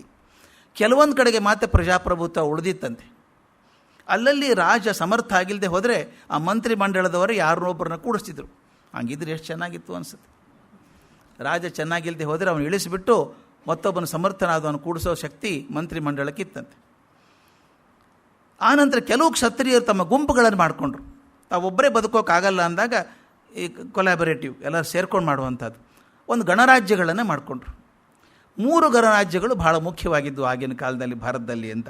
ಮೊದಲೇದು ವಜ್ಜೀಯ ಗಣರಾಜ್ಯ ಅಂತ, ವಜ್ಜೀಯ ಅಂತ ಅದರ ಹೆಸರು. ಅದರೊಳಗೆ 8 ಕ್ಷತ್ರಿಯ ಕುಲಗಳು ಸೇರಿಕೊಂಡಿದ್ದು, 8 ಗುಂಪುಗಳು. ಆ ಪ್ರತಿಯೊಬ್ಬನು ರಾಜ ಅಂತ ಕರೆಯೋದು ಅವ್ರನ್ನೆಲ್ಲ. 8 ಕುಲದವರು 8 ಗುಂಪುಗಳು ಸೇರ್ಕೊಂಡು ಒಂದು ಗಣರಾಜ್ಯ, ಕಂಬೈನ್ಡ್ ಪ್ರಾಡಕ್ಟ್ ಅದು. ಅದರೊಳಗೆ ಯಾವ್ಯಾವುದು ಅಂದರೆ ವೃಜಿ, ಲಿಚ್ಛವಿ, ಜ್ಞಾತ್ರಿಕ, ವಿದೇಹಿ, ಉಗ್ರ, ಭೋಗ, ಇಕ್ಷ್ವಾಕು ಮತ್ತು ಕೌರವ ಅನ್ನುವಂಥ 4 ಗುಂಪುಗಳು. ಅದರಲ್ಲಿ ಅತ್ಯಂತ ಗಟ್ಟಿಯಾದದ್ದು ಲಿಚ್ಛವಿ ಅಂತ. ಸಾಮಾನ್ಯವಾಗಿ ಹಾಗೇ ಅಲ್ವಾ, ಒಂದು ಗುಂಪಲ್ಲಿ ಯಾರೋ ಒಬ್ಬರು ಬಹಳ ಪ್ರಮುಖರಾಗಿರ್ತಾರೆ, ಅವ್ರ ಹೆಸರಿಂದಾನೇ ಗುರುತಿಸ್ತಾರೆ ಎಲ್ಲನೂ. ಆದ್ದರಿಂದ ಅದು ವಜ್ಜೀಯ ಗಣರಾಜ್ಯ ಆದರೂ ಲಿಚ್ಛವಿ ಗಣರಾಜ್ಯ ಅಂತಲೇ ಕರೀತಾ ಇದ್ದರು. ಅದಕ್ಕೆ ವೈಶಾಲಿ ಅನ್ನುವಂಥದ್ದು ಮುಖ್ಯ ಪಟ್ಟಣ ಆಗಿತ್ತು.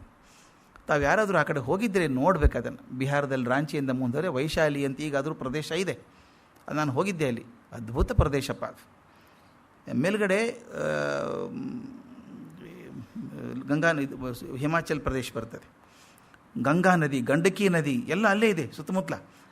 ಅದು ಎಷ್ಟು ನದಿಗಳು ಸುತ್ತ ಸೇರ್ಕೊಂಡಿದ್ದಾವೆ. ಆ ಪ್ರದೇಶ ವೈಶಾಲಿ ಪ್ರದೇಶ ಅಂತ ಭಾಳ ಶ್ರೀಮಂತವಾದಂಥ ಜಾಗ. ಆವಾಗ ಅದು ವೈಶಾಲಿ ಕೇಂದ್ರ ಬಿಂದು ಆಗಿತ್ತು. ದೊಡ್ಡ ದೊಡ್ಡ ಕಟ್ಟಡಗಳಿದ್ದುವಂತೆ, ಜನ ಸುಸಜ್ಜಿತರಾಗಿದ್ದರು, ಸುಸಂಸ್ಕೃತರಾಗಿದ್ದರು, ಸಂಗೀತ ಪ್ರಿಯರಾಗಿದ್ದರು, ಸ್ವಾತಂತ್ರ್ಯ ಪ್ರೇಮಿಗಳಾಗಿದ್ದರು ಅಂತೆಲ್ಲ ಬರೀತಾರೆ. ಆ ವಜ್ಜಿಯ ರಣಸಂಘದ ಮುಖ್ಯ ರಾಜ ಆದವನು ಚೇಟಕ ಅಂತ. ಇದೊಂದು ಸ್ವಲ್ಪ ನೆನಪಿಟ್ಕೊಳ್ಳೋಣ, ಚೇಟಕ ಹೆಸರು ಬೇಕಾಗ್ತದೆ ಯಾವಾಗಲೂ ಮುಂದೆ. ಚೇಟಕ ಅನ್ನೋನು ರಾಜ, ಲಿಚ್ಛವಿ ಸಾಮ್ರಾಜ್ಯದ ರಾಜ ಚೇಟಕ ಅಂತ. ಎರಡನೇದು ಮಲ್ಲ ಗಣರಾಜ್ಯ ಅಂತ. ಎಲ್ಲರೂ ಮಲ್ಲ ವಂಶದ ಕ್ಷತ್ರಿಯರೇ ಇದ್ದಂಥವರು. ಅಲ್ಲಿ 9 ಗಣರಾಜ್ಯದ ಪ್ರಮುಖರಿದ್ದರು. ಇಲ್ಲಿ 8 ಹೇಗಿತ್ತು ಗುಂಪು, ಅಲ್ಲಿ 9 ಗುಂಪಿಂದ ಒಂದಿತ್ತು. ಇದರ ಒಂದು ರಾಜಧಾನಿ ಕುಶಿನಾರ ಅಂತ. ತಾವು ಕೇಳಿರ್ತೀರಿ ಹೆಸರು ಇದನ್ನು. ಒಂದು ರಾಜ್ಯ ಕುಶಿನಾರ, ಇನ್ನೊಂದು ಪಾವಾಪುರ ಅಂತ. ಪಾವಾಪುರ ಅಂತ 2 ರಾಜಧಾನಿಗಳು ಅದಕ್ಕೆ. ಮೂರನೇದ್ದು ಶಾಕ್ಯ ಗಣರಾಜ್ಯ. ಇಲ್ಲಿ ಶಾಕ್ಯ ವಂಶದ ಕ್ಷತ್ರಿಯರಿದ್ದಂಥವರು.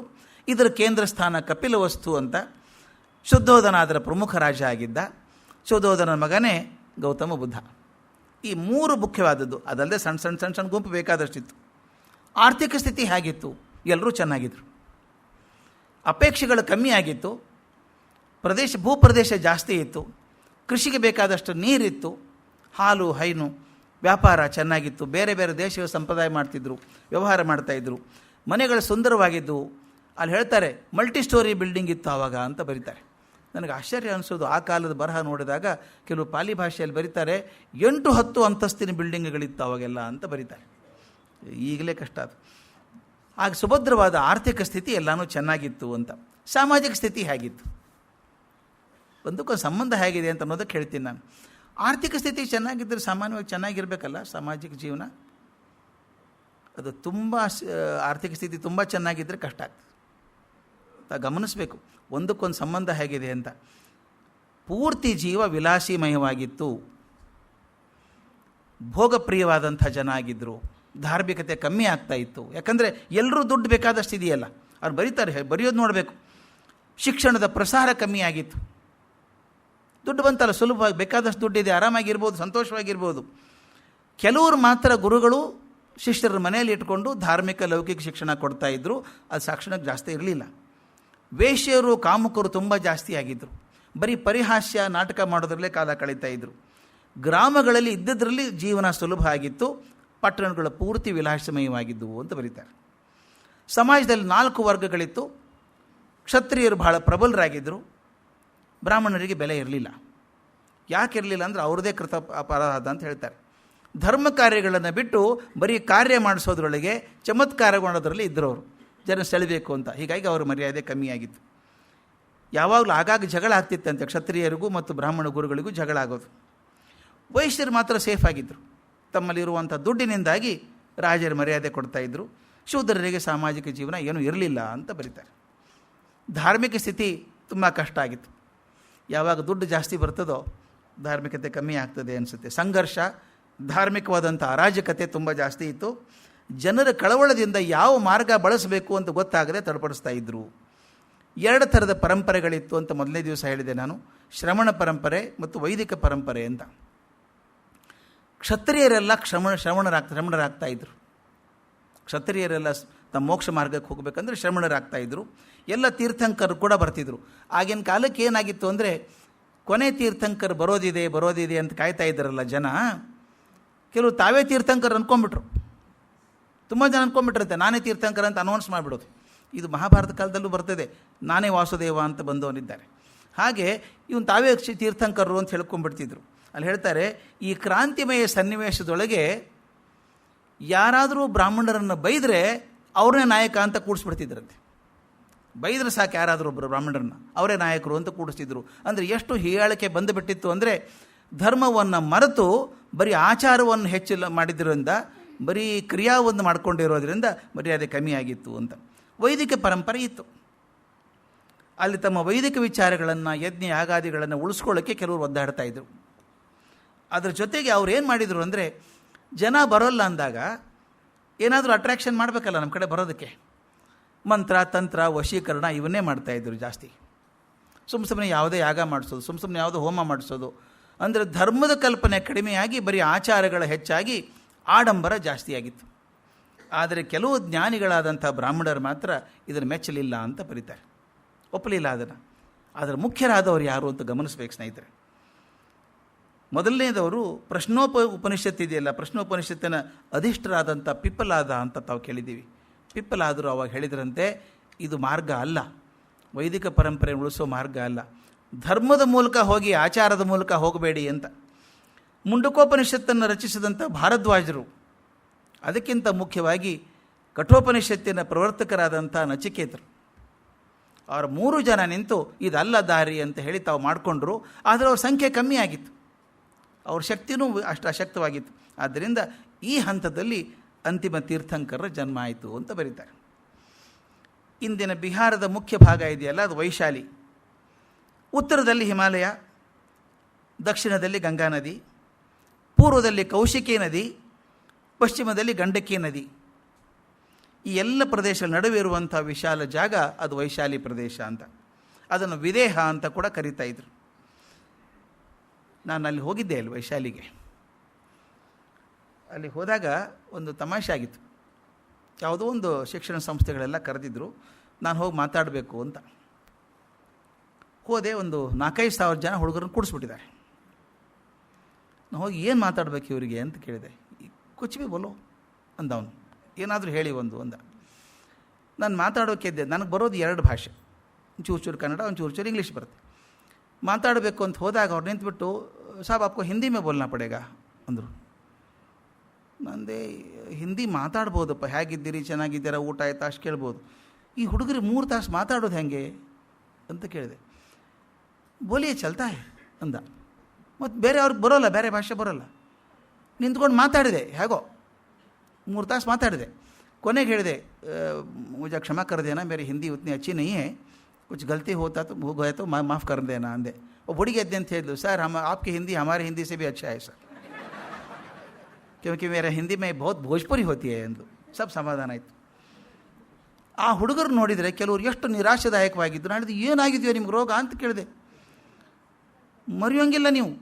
ಒಂದು ಕಡೆ ನೋಡಿದರೆ ಅಲ್ಲಿ ವೈಶಾಲಿ ಪ್ರದೇಶದಲ್ಲಿ ಒಂದು ಜಾಗ ಇದೆ, ನನಗೆ ರೋಮಾಂಚನ ಆಗಿಬಿಡುತ್ತೆ ನೆನೆಸ್ಕೊಂಡ್ರೆ. ಆ ಜಾಗದಲ್ಲೇ ಬುದ್ಧ ಪ್ರತಿ ವರ್ಷ ಅಲ್ಲಿ ಚಾತುರ್ಮಾಸ್ಯ ಮಾಡ್ತಾ ಇದ್ದ. ಉತ್ಖನನ ಮಾಡಿದ್ದಾರೆ, ಆ ಜಾಗ ಇಟ್ಟಿದ್ದಾರೆ ಅಲ್ಲಿ. ಆ ಜಾಗ ತೋರಿಸ್ತಾರೆ, ಈ ಪೀಠ ಬುದ್ಧ ಕೂತಂಥ ಪೀಠ ಅಂಥೇಳಿ. ಒಂದು ಕ್ಷಣ ನಿಂತು ಬಂದಿದ್ದೀನಿ, ಹೋಗಲ್ಲ ನಾನು, ಸ್ವಲ್ಪ ಆದರೂ ಅಂಟ್ಕೊಳ್ಳಿ ಅಂತ. ಆ ಬುದ್ಧ ನಿಂತ ಜಾಗ ಅಲ್ಲಿ ಆಕೆ ಯಾರದು ದೊಡ್ಡ ಡಾನ್ಸರ್ ಇದ್ಲಲ್ಲ, ಆಮ್ರಪಾಲಿಗೆ ಸನ್ಯಾಸ ಕೊಟ್ಟಂಥ ಜಾಗ ಅದು. ಬುದ್ಧ ಮಾಡಿದಂಥ ಅಲ್ಲಿ ಮಹಾವೀರ ಹುಟ್ಟಿದಂಥ ಜಾಗ ಒಂದು ಕಡೆ ಇದೆ. ಇನ್ನೊಂದು ಕಡೆಗೆ ನಮ್ಮ ಪಂಜಾಬದ ಗುರು ಗೋವಿಂದ್ ಸಿಂಗ್ ಹುಟ್ಟಿದಂಥ ಜಾಗ. ಆ ಕಡೆ ಗಂಡಕಿ ನದಿ, ಅಲ್ಲಿ ಮೇಲೆ ನಾವು ಇದನ್ನು ಹೇಳ್ತೀವಲ್ಲ, ಆನೆಗೆ ಮೋಕ್ಷ ಸಿಕ್ಕಿದ್ದು ಯಾವುದು, ಗಜೇಂದ್ರ ಮೋಕ್ಷ ಜಾಗ ತೋರಿಸ್ತಾರೆ, ಕೆರೆ ತೋರಿಸ್ತಾರೆ ಅಲ್ಲಿ. ಆಮೇಲೆ ಅಲ್ಲಿ ತಾಟಕಿ ವನ ಅಂತಿದೆ, ಅಲ್ಲಿ ರಾಮ ಲಕ್ಷ್ಮಣರು ಹೋಗಿ ತಾಟಕಿಯನ್ನು ಕೊಂದಂಥ ಜಾಗ. ನಿಮಗೇನು ಸುತ್ತಮುತ್ತಲ ಇಂಥವ್ರಿದ್ದಾರೆ, ಹೆಂಗಾದರು ಹೆಂಗೆ ನೀವು ಅಂತ. ಈ ಕಡೆ ರಾಮ ಲಕ್ಷ್ಮಣರು, ಅಲ್ಲಿ ಆನೆಗೆ ಮೋಕ್ಷ ಕೊಟ್ಟ ಗಜೇಂದ್ರ ಮೋಕ್ಷ ಆದಂಥ ಜಾಗ. ಗುರು ಗೋವಿಂದ್ ಸಿಂಗ್ರು, ಈ ಕಡೆ ಮಹಾವೀರ, ಈ ಕಡೆ ಬುದ್ಧ. ಇವ್ರು ನಡುವೆ ಕೂತ್ಕೊಂಡು ಅಯ್ಯೋ ಏನು ಮಾಡಿದ್ರಿ ಅಂದರೆ ಏನಂತ ಅದಕ್ಕೆ ಹೇಳ್ತಿದ್ದೆ. ಆ ಕಾಲದಲ್ಲಿ ಆ ವೈಶಾಲಿ ಎಂಥ ಪ್ರದೇಶ ಆಗಿತ್ತು ಅಂದರೆ ಅದನ್ನು ತೀರಭುಕ್ತಿ ಪ್ರದೇಶ ಅಂತ ಕರಿತಿದ್ರಂತೆ. ಅಷ್ಟೊಂದು ನೀರು ಇರೋದರಿಂದ, ಬೇಕಾದಷ್ಟು ನೀರಿರೋ ಜಾಗ ತೀರಭುಕ್ತಿ ಪ್ರದೇಶ ಅಂತ, ಅಥವಾ ಉದುಕ ಪ್ರದೇಶ ಅಂತ ಕರಿತಿದ್ರು. ವೈಶಾಲಿ ಲಿಚ್ಛವಿ ಗಣರಾಜ್ಯ ಇತ್ತು ಅಂತ ಹೇಳಿದೆ ನಾನು. ವೈಶಾಲಿ ನಗರಕ್ಕೆ ಹೊಂದಿದ ಹಾಗೆ 2 ಕುಂಡಪುರ ಅಂತ ಊರು ಬರ್ತವೆ. ಕುಂಡಪುರ ಅಂತ ಒಂದು ಕ್ಷತ್ರಿಯ ಕುಂಡಪುರ ಅಂತ, ಇನ್ನೊಂದು ಬ್ರಾಹ್ಮಣ ಕುಂಡಪುರ ಅಂತ 2 ಊರಿದ್ದಾವೆ.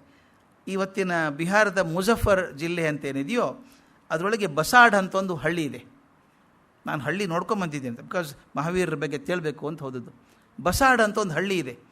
ಆ ಹಳ್ಳಿಯಲ್ಲಿ ಅದು ಕ್ಷತ್ರಿಯ ಕುಂಡಪುರ, ಅವತ್ತಿನ ಕ್ಷತ್ರಿಯ ಕುಂಡಪುರ, ಇವತ್ತಿನ ಬಸಾಡ್ ಅದು. ಅಲ್ಲಿ ಮಹಾವೀರರ ಜನ್ಮ ಆದದ್ದು ಅಂತ ಹೇಳ್ತಾರೆ. ಅದು ಹೇಗೆ ನಂಬಿಕೆಗಳು ಬಂದುಬಿಡ್ತಾವೆ ನೋಡಿ ಗಟ್ಟಿ. ಆ ಜಾಗದಲ್ಲಿ ಯಾರೂ ಭೂಮಿಯನ್ನು ಉಳೋದಿಲ್ಲ. ಆ ಭೂಮಿಗೆ ಅಹಲ್ಯ ಅಂತ ಹೆಸರಿಟ್ಟಿದ್ದಾರೆ. ಭಾಳ ಚೆನ್ನಾಗಿದೆ ಅದು. ಅಹಲ್ಯ ಅನ್ನೋ ಪದ ಭಾಳ ಚೆಂದ. ಹಲ ಅಂದರೆ ನೇಗಿಲು. ನೇಗಿಲನ್ನು ಮುಟ್ಟಿಸಲಾರದಂಥ ಜಾಗ ಅದು ಅಹಲ್ಯ. ಆ ಜಾಗಕ್ಕೆ, ಯಾಕಂದರೆ ಮಹಾಪುರುಷ ಹುಟ್ಟಿದಂಥ ಜಾಗ, ಅದನ್ನು ಉಳಬಾರ್ದು. ಮತ್ತೊಂದು ಹುಟ್ಟೋದು ಬರೋದು ಬೇಡ ಅಲ್ಲಿ, ಮತ್ತೊಂದು ಅದ್ರ ಬೀಜ ಹಾಕಿ ಬೇರೆ ಹುಟ್ಟಬಾರ್ದು. ಯಾಕಂದರೆ ಮಹಾಪುರುಷ ಹುಟ್ಟಿದ ಮೇಲೆ ಅಲ್ಲಿ ಏನು ಮೋಕ್ಷ ಆಯ್ತಾ ಜಗತ್ತಿಗೆ, ಜಾಗಕ್ಕೆ ಅಂತ ಅಹಲ್ಯ ಅಂತ ಕರೀತಾರೆ ಬಸಾಡದಲ್ಲಿ ಈಗಾದರೂ ಅದನ್ನು. ಅಲ್ಲಿ ಮಹಾಪುರುಷ ಹುಟ್ಟಿದ ಅಂತ. ಆ ಊರಿನ ಕ್ಷತ್ರಿಯ ಕುಂಡಪುರ ಅಂತ ಹೇಳಿದ್ನಲ್ಲ, ಅದರ ರಾಜ ಸಿದ್ಧಾರ್ಥ ಅಂತ, ಕಾಶ್ಯಪ ಗೋತ್ರದವನು. ಅವನ ಹೆಂಡತಿ ತ್ರಿಶಲ ಅಂತ, ಆಕೆಗೆ ಇನ್ನೊಂದು ಹೆಸರು ಪ್ರಿಯಕಾರಿಣಿ ಅಂತ. ನನಗನ್ಸುತ್ತೆ ಎಷ್ಟು ಚಂದ ಹೆಸರು ಇಡ್ತಿದ್ರಪ್ಪ ಅವರು ಅಲ್ಲ. ತ್ರಿಶಲ ಮತ್ತು ಪ್ರಿಯಕಾರಿಣಿ ಅಂತ ಹೆಸರು, ಭಾಳ ಅಪರೂಪದ ಹೆಸರು ಅದು. ಆಕೆ ವಿದೇಹ ದೇಶದ, ನಾನು ಆಗಲೇ ಹೇಳಿದ್ನಲ್ಲ ಚೇಟಕ ಮಹಾರಾಜ ಅಂತ ಹೇಳಿದ್ನಲ್ಲ, ಚೇಟಕ ಮಹಾರಾಜನ ಮಗಳು. ಆ ಚೇಟಕ ಮಹಾರಾಜನ ಮಗಳು ಸಿದ್ಧಾರ್ಥನ ಮದುವೆ ಆಗಿದ್ದಾಳೆ. ಆಕೆನೇ 24ನೇ ತೀರ್ಥಂಕರ ತಾಯಿ ಆಗುವಂಥವಳು. ನಿಮಗೊಂದು ತಮಾಷೆ ಹೇಳ್ಕೊಂಡು ಹೋಗ್ಬೇಕು ನಾ ಮುಂದಿನ. ತೀರ್ಥಂಕರರು ಹೇಗೆ ಆಗ್ತಾರೆ ಅಂತ, ಯಾರು ತೀರ್ಥಂಕರರಾಗ್ತಾರೆ? ಒಂದು ಜನ್ಮದ ಸಾಧನೆಯಿಂದ ಯಾರೂ ತೀರ್ಥಂಕರರಾಗಲಿಲ್ಲ ಅಂತ ಜೈನ ಧರ್ಮ ಹೇಳ್ತಾರೆ. ಅವರು ಜನ್ಮಾಂತರಗಳಲ್ಲಿ ತಮ್ಮ ದೇಹವನ್ನು ಮನಸ್ಸನ್ನು ಪರಿಷ್ಕಾರ ಮಾಡ್ತಾ ಮಾಡ್ತಾ ಮಾಡ್ತಾ ಬರಬೇಕಾಗತ್ತೆ. ಅದು ಎಷ್ಟು ಜನ್ಮ ಹೋಗಬೇಕೋ ಗೊತ್ತಿಲ್ಲ. ಇಲ್ಲಿ ಹೇಳ್ತಾರೆ, ಮಹಾವೀರರ ಜನ್ಮ ಆತ್ಮೋತ್ಥಾನಕ್ಕಾಗಿ, ಆತ್ಮದ ಉದ್ಧಾರಕ್ಕಾಗಿ ಅಸಂಖ್ಯ ಸಂಖ್ಯೆಗಳನ್ನು ಜನ್ಮ ಎತ್ತಿ ಬಂತಂತೆ. ಅದರಲ್ಲಿ ನೆನಪಿರುವಂಥದ್ದು, ಗುರುತಿರುವಂಥದ್ದು ಒಂದು 30 ಜನ್ಮ ಅಂತ ಹೇಳ್ತಾರೆ. 31 ಜನ್ಮಗಳನ್ನು ನೆನೆಸ್ತಾರೆ. ಅದಕ್ಕಿಂತ ಜಾಸ್ತಿ ಇತ್ತಂತೆ ಮೊದಲು. ಅವ್ರು ಹೇಳ್ತಾರೆ, ಮನುಷ್ಯ ಜೀವನದಲ್ಲಿ 2 ರೂಪ ಇದೆ ಅಂತ. ಒಂದು ಮರ್ತ್ಯ ಜೀವನ ನಮಗಿರುವಂಥದ್ದು, ಇನ್ನೊಂದು ಅಮರ್ತ್ಯ ಜೀವನ ಅಂತ. ಭೂಮಿಯಲ್ಲಿರುವಂಥ ಜೀವನ ಒಂದಾದರೆ, ಇದನ್ನು ದಾಟಿದ ಮೇಲೆ ಇರುವಂಥ ಜೀವನ ಇನ್ನೊಂದು. ಮರ್ತ್ಯ ಜೀವನ ಅಂದರೆ ಬದುಕಿನ ಪ್ರತಿ ಕ್ಷಣವನ್ನು ಆನಂದಿಸುವಂಥ, ಕಷ್ಟಪಡುವಂಥ ಈ ಜೀವ ಇದೆಯಲ್ಲ, ಭೋಗಗಳನ್ನು ಪಡುವಂಥದ್ದು, ತೃಪ್ತಿ ಪಡುವಂಥದ್ದು, ನೋವು ಪಡುವಂಥದ್ದು, ಈ ಜೀವ ಇದು ಅಮೂಲ್ಯವಾದಂಥ ಜೀವನ ಅಂತ ಜೈನ ಧರ್ಮದಲ್ಲಿ ಹೇಳ್ತಾರೆ. ಈಗ ಜೀವನ ಸಂತೋಷ ಪಡ್ತೀವಲ್ಲ, ಇದೆಲ್ಲ ಒಂಥರ ಕನಸು ಅಂತ ಅನಿಸಲ್ವಾ ಅಂತ. ಆದ್ದರಿಂದ ಅಮೂಲ್ಯವಾದದ್ದು, ಇದಕ್ಕೆ ಬೆಲೆ ಇಲ್ಲ. ಅಮರ್ತ್ಯ ಜೀವನ ಅಂದರೆ ಇದು ಮೌಲ್ಯ ಪ್ರತಿಷ್ಠೆ ಆಗುವಂಥದ್ದು. ಸಿಂಪಲ್ ಉದಾಹರಣೆ ಹೇಳ್ತೀನಿ. ನಾನು ಮಾಡಿದ್ದು ಹಣದಿಂದ ಅಳೆಯೋಕ್ಕಾಗೋದಿಲ್ಲ. ಯಾವುದನ್ನು ಹಣದಿಂದ ಅಳೆಯೋಕ್ಕಾಗೋದಿಲ್ವೋ ಅದು ಮೌಲ್ಯ ಅಂತ ಕರೀತಾರೆ. ನಾವು ಸಾಮಾನ್ಯ ಮೌಲ್ಯ ಅಂದರೆ ಬೆಲೆ ಅಂತ ಅರ್ಥ ಆಗುತ್ತೆ, ವಸ್ತುವಿನ ಬೆಲೆ ಅಂತ. ಯಾವುದಕ್ಕೆ ಬೆಲೆ ಕಟ್ಟೋದಕ್ಕೆ ಸಾಧ್ಯ ಇಲ್ಲವೋ ಅದು ನಿಜವಾದ ಮೌಲ್ಯ ಅಂತ. ಅದಕ್ಕೆ ನಮ್ಮ DVG ಒಂದು ಕಗ್ಗ ಇದೆ, ಅದ್ಭುತವಾದ ಕಗ್ಗ, ಪದ್ಯ 106 106, ಅದ್ಭುತವಾದಂಥ ಪದ್ಯ. ಮನೆಗೆ ಹೋದ ಸ್ವಲ್ಪ ನೋಡಿ, ಅದನ್ನು ಭಾಳ ಚೆನ್ನಾಗಿದೆ. ಚೌಕಟ್ಟು ಅನಂತ, ಅದರೊಳು ಚಿತ್ರಪಟ ಶಾಂತ. ಚೌಕಟ್ಟು ಅನಂತ, ಅದರೊಳು ಚಿತ್ರಪಟ ಶಾಂತ. ಸಾಕಾರ ಘನತತಿ, ನಿರಾಕಾರ ನಭದಿ. ಲೌಕಿಕದ ಮೌಲ್ಯ ನಿರ್ಲೌಕಿಕದ ನಾಣ್ಯದಲ್ಲಿ, ಲೆಕ್ಕ ತಾತ್ವಿಕನಿಗಿದು ಮಂಕುತಿಮ್ಮ ಅಂತ. ಎಷ್ಟು ಈ ಇಡೀ ಜೈನ ತತ್ವ ಏನು ಹೇಳಿದಾರೋ, ಅಮರ್ತ್ಯ ಜೀವನ ಅಮರ್ತ್ಯ ಜೀವನವನ್ನು 4 ಸಾಲಲ್ಲಿ ಕಟ್ಟಿಡ್ತಾರಲ್ಲ ಗುಂಡಪ್ಪನವರು. ಚೌಕಟ್ಟು ಅನಂತ, ಆ ಫ್ರೇಮ್ ಏನಿದೆಯೋ ಅನಂತವಾದಂಥ ಚೌಕಟ್ಟು, ಬೌಂಡ್ರಿನೇ ಇಲ್ಲ ಅದಕ್ಕೆ. ಅದರೊಳಗೆ ಚಿತ್ರಪಟ ಶಾಂತ. ಒಂದು ಚಿತ್ರ ಹಾಕಿದ್ದೀವಿ, ಅದು ಕಣ್ಣಿಗೆ ಅಳತೆ ಬರುವಂಥದ್ದು, ಅಳತೆಗೆ ಸಿಗುವಂಥದ್ದು, ಸಣ್ಣದು. ಅನಂತವಾದಂಥ ಒಂದು ಕ್ಯಾನ್ವಾಸ್ ಅಂತ ತಿಳ್ಕೊಳ್ಳಿ, ಅದರೊಳಗೆ ಸಣ್ಣ ಚಿತ್ರಪಟ ಹಾಕಿದ್ದೀನಿ. ಅದೇ ಥರ ಸಾಕಾರ ಘನತತಿ. ಘನತತಿ ಅಂದರೆ ಮೋಡಗಳ ಗುಂಪು, ಏನೇನೂ ಆಕಾರ ಇದೆ ಮೋಡಗಳ ಗುಂಪು. ಅದು ಇರೋದೆಲ್ಲಿ? ನಿರಾಕಾರ ನಭದಿ. ನಿರಾಕಾರವಾದಂಥ ಅನಂತವಾದಂಥ ಆಕಾಶದೊಳಗೆ ಕೆಲವೊಂದು ಆಕಾರ ಇದ್ದಂಥ ಮೋಡಗಳು ಸುತ್ತಾಡ್ತವೆ. ಹಾಗೆ ಲೌಕಿಕದ ಮೌಲ್ಯ ನಿರ್ಲೌಕಿಕದ ನಾಣ್ಯದಲ್ಲಿ. ಆ ಪದ ನೋಡ್ರಿ, ಅದ್ಭುತ. ಲೌಕಿಕದ ನಾಣ್ಯ ಲೌಕಿಕದ ಮೌಲ್ಯ ನಿರ್ಲೌಕಿಕದ ನಾಣ್ಯದಲ್ಲಿ. ಏನು ಹೆಂಗೆ ಅರ್ಥ? ಲೌಕಿಕದ ಮೌಲ್ಯ ಅಂದ್ರೇನು? ಈ ಲೌಕಿಕವಾಗಿ ನಾವು ಬದುಕಿದ್ದೇವಲ್ಲ, ಇದರ ಮೌಲ್ಯವನ್ನು ಎದರಿಂದ ಅಳಿತೀವಿ ನಾವು? ಬ್ಯಾಂಕ್ ಬ್ಯಾಲೆನ್ಸಿಂದ ಅಳೆಯೋಕ್ಕಾಗಲ್ಲ. ಅದನ್ನು ಅಳೆಯೋದು ನಿರ್ಲೌಕಿಕದ ನಾಣ್ಯದಲ್ಲಿ. ಈ ಲೋಕವನ್ನು ದಾಟಿ ಹೊರಗೆ ಹೋದಾಗ ಮಾತ್ರ ಬೆಲೆ ಬರುವಂಥದ್ದು. ಇವತ್ತು ಸ್ವಾಮಿ ವಿವೇಕಾನಂದರು ಇಲ್ಲ ದೈಹಿಕವಾಗಿ, ಆದರೆ ನೆನೆಸುವಂಥವ್ರು ಎಷ್ಟೊಂದು ಜನ ಇದ್ದಾರೆ, ಕೋಟ್ಯಾಂತರ ಜನ ಇದ್ದಾರೆ. ಬದುಕಿದ್ದ 39 ವರ್ಷ. ಆ 39 ವರ್ಷ ಇದ್ದಾಗ ಎಷ್ಟು ಜನ ಗುರುತಿಸಿದ್ರೋ ಗೊತ್ತಿಲ್ಲ. ಕೆಲವರು ಗುರುತಿಸಿದ್ದಾರೆ ದೊಡ್ಡವರು ಅಂತ ಹೇಳಿ. ಆದರೆ ಆ ಬದುಕಿದಾಗ ಲೌಕಿಕದ ಮೌಲ್ಯ ಇತ್ತಲ್ಲ, ಅದನ್ನು ಅಳತೆಗೆ ಬರೋದು ಈಗ ನಿರ್ಲೌಕಿಕದ ನಾಣ್ಯದಲ್ಲಿ. ಅವ್ರು ಎಷ್ಟು ದೊಡ್ಡವರು ಅಂತ ಈಗ ಅರ್ಥ ಮಾಡ್ಕೋತೀವಲ್ಲ ನಾವು, ಅಲ್ವಾ? ಯಾವುದೇ ಒಂದು ವ್ಯಕ್ತಿಯ ಸತ್ವ ನಮಗೆ ಅರ್ಥ ಆಗಬೇಕಾದ್ರೆ ಅವ್ರ ಬದುಕಿನಿಂದ ಅಲ್ಲ, ಬದುಕಿನಲ್ಲಿ ಮಾಡಿ ಹೋದ ಮೇಲೆ ಅಳಿತೀವಿ ನಾವು ಅದನ್ನು ನಿರ್ಲೌಕಿಕದ ನಾಣ್ಯದಲ್ಲಿ. ಲೌಕಿಕವಾಗಿ ಅಳೆಯೋಕ್ಕೆ ಸಾಧ್ಯವೇ ಇಲ್ಲ ಮನುಷ್ಯನ ಗುಣವನ್ನು. ಯಾವುದೇ ವ್ಯಕ್ತಿ ಸಾಧನೆಯನ್ನು ಗುರುತಿಸಬೇಕಾದ್ರೆ ಅವ್ರ ಸಾಧನೆ ಗುರುತಿಸಬೇಕಾದ್ರೆ ಭೂಮಿ ನಾಣ್ಯದಿಂದ ಅಳೆಯೋಕ್ಕಾಗೋದಿಲ್ಲ. ಲೌಕಿಕದ ಮೌಲ್ಯವನ್ನು ನಿರ್ಲೌಕಿಕದ ನಾಣ್ಯದಲ್ಲಿ ಅಳಿಬೇಕಾಗ್ತದೆ ಅಂತ. ಅದನ್ನೇ ಮರ್ತ್ಯ ಜೀವನದಲ್ಲಿ ಮಾಡಿದ್ದು ಅಮರ್ತ್ಯ ಜೀವನದಲ್ಲಿ ಅಳಿತಾರೆ ಅಂತ. ದೊಡ್ಡವ್ರು ನೆನೆಸ್ಕೊಳ್ಳೋದು ನಾವು ಅದಕ್ಕೆ ಅಲ್ವಾ? ಅಥವಾ ಯಾವುದೋ ಮನುಷ್ಯ ಕೆಟ್ಟವನು ಅಂತ ಇಟ್ಕೊಳ್ಳಿ, ಅವ್ನು ಹೋದ್ಮೇಲೆ ಇವತ್ತಿಗೂ ಬೈತೀವ ಅವನ್ನ, ಯಾವ್ರಿ ಅವ್ನು ಕೊಂದು ಹಾಕ್ಬಿಟ್ಟ, ಕೆನಡಿಯನ್ ಕೊಂದು ಹಾಕ್ಬಿಟ್ಟ, ಅವನು ಅಬ್ರಹಾಂ ಲಿಂಕನ್ ಕೊಂದು ಹಾಕಿದ, ಗಾಂಧಿಯನ್ ಕೊಂದು ಹಾಕಿದ ಅಂತಾನಲ್ವಾ? ಅಂದರೆ ಆ ಲೌಕಿಕದ ಮೌಲ್ಯ, ಆ ಬದುಕಿದಂಥ ಮೌಲ್ಯ ಇದೆಯಾ, ಅಳತೆ ಆಗೋದು ನಿರ್ಲೌಕಿಕದ ನಾಣ್ಯದಲ್ಲಿ. ಅವನು ಒಳ್ಳೆಯವನೋ ಕೆಟ್ಟವನೋ ಅಂತ ಅಸಸ್ ಆಗೋದು ಈಗ. ಹಾಗೆ ಮಹಾವೀರರ ಅಗಣಿತ ಜನ್ಮದಲ್ಲಿ ಒಂದು ಭಿಲ್ಲ ಜೀವನಕ್ಕೆ ಬಹಳ ಬೆಲೆ ಇದೆ ಅಂತ ಹೇಳ್ತಾರೆ. ಭಿಲ್ಲ ಅಂದರೆ ಬೇಡರ ಜೀವನ. ಎಷ್ಟೊಂದು ಜನ್ಮಗಳೆತ್ತಿ ಬಂದಾಗ ಒಂದು ಜನ್ಮದಲ್ಲಿ ಅವರು ಬೇಟೆಗಾರ ಆಗಿದ್ದರು ಅಂತ. ಆ ಬೇಟೆಗಾರನ ಹೆಸರು ಪುರೂರವ ಅಂತ. ಯಾಕೆ ಇದನ್ನು ಹೇಳಬೇಕು ಅನ್ನಿಸ್ತು ಅಂದರೆ, ಮಹಾವೀರರಾಗಬೇಕಾದ್ರೆ ಎಷ್ಟೊಂದು ಕಷ್ಟ ಇದೆ ಅಂತ. ಸುಲಭ ಅಲ್ಲ ಅದು. ನಮ್ಗೆ ಅವ್ರಿಗಿಂತ ಹೆಚ್ಚಿಗೆ ಕಷ್ಟ ಆಗಿರಬೇಕು. ಯಾಕಂದರೆ ಅವ್ರು ಎಷ್ಟು ಸಾಧನೆ ಮಾಡಿದ್ದಾರೆ, ಪ್ರಯತ್ನ ತೋರಿಸ್ತೀನಿ ಅದನ್ನು. ಅವರು ಬೇಟೆ ಆಡೋಕ್ಕೆ ಹೋದ್ರಂತೆ. ಕೃತಿಯುಗಕ್ಕಿಂತ ಮೊದಲಿನ ಕಥೆ ಇದು. ಅಂದರೆ ಅಲ್ಲಿಂದ ಇಲ್ಲಿ ತನಕ ಪ್ರಯತ್ನ ನಡೆದಿದೆ. ಈ ಕಲ್ಪದಲ್ಲಿ ಅವರು 24ನೇ ತೀರ್ಥಂಕರರಾಗಬೇಕಾದ್ರೆ ಪ್ರಯತ್ನ ಶುರು ಆಗೋದು ಕೃತಿಯುಗಕ್ಕಿಂತ ಮೊದಲು. ಆಗ ಒಂದು ಬೇಟೆಗಾರ ಆಗಿದ್ದರಂತೆ. ಗಂಡ ಹೆಂಡತಿ ಇಬ್ಬರು ಬೇಟೆ ಆಡೋಕ್ಕೆ ಹೋಗಿದ್ದಾರೆ. ಅಲ್ಲೇನೋ ಚಕ ಹೊಡೆದಂಗೆ ಆಯ್ತಂತೆ. ಕಣ್ಣು ಕಾಣಿಸ್ತು, ಯಾವುದೋ ಪ್ರಾಣಿ ಕಣ್ಣು ಇರಬೇಕು ಅಂತ ಗುರಿ ಇಟ್ಟರು. ಬೇಡ.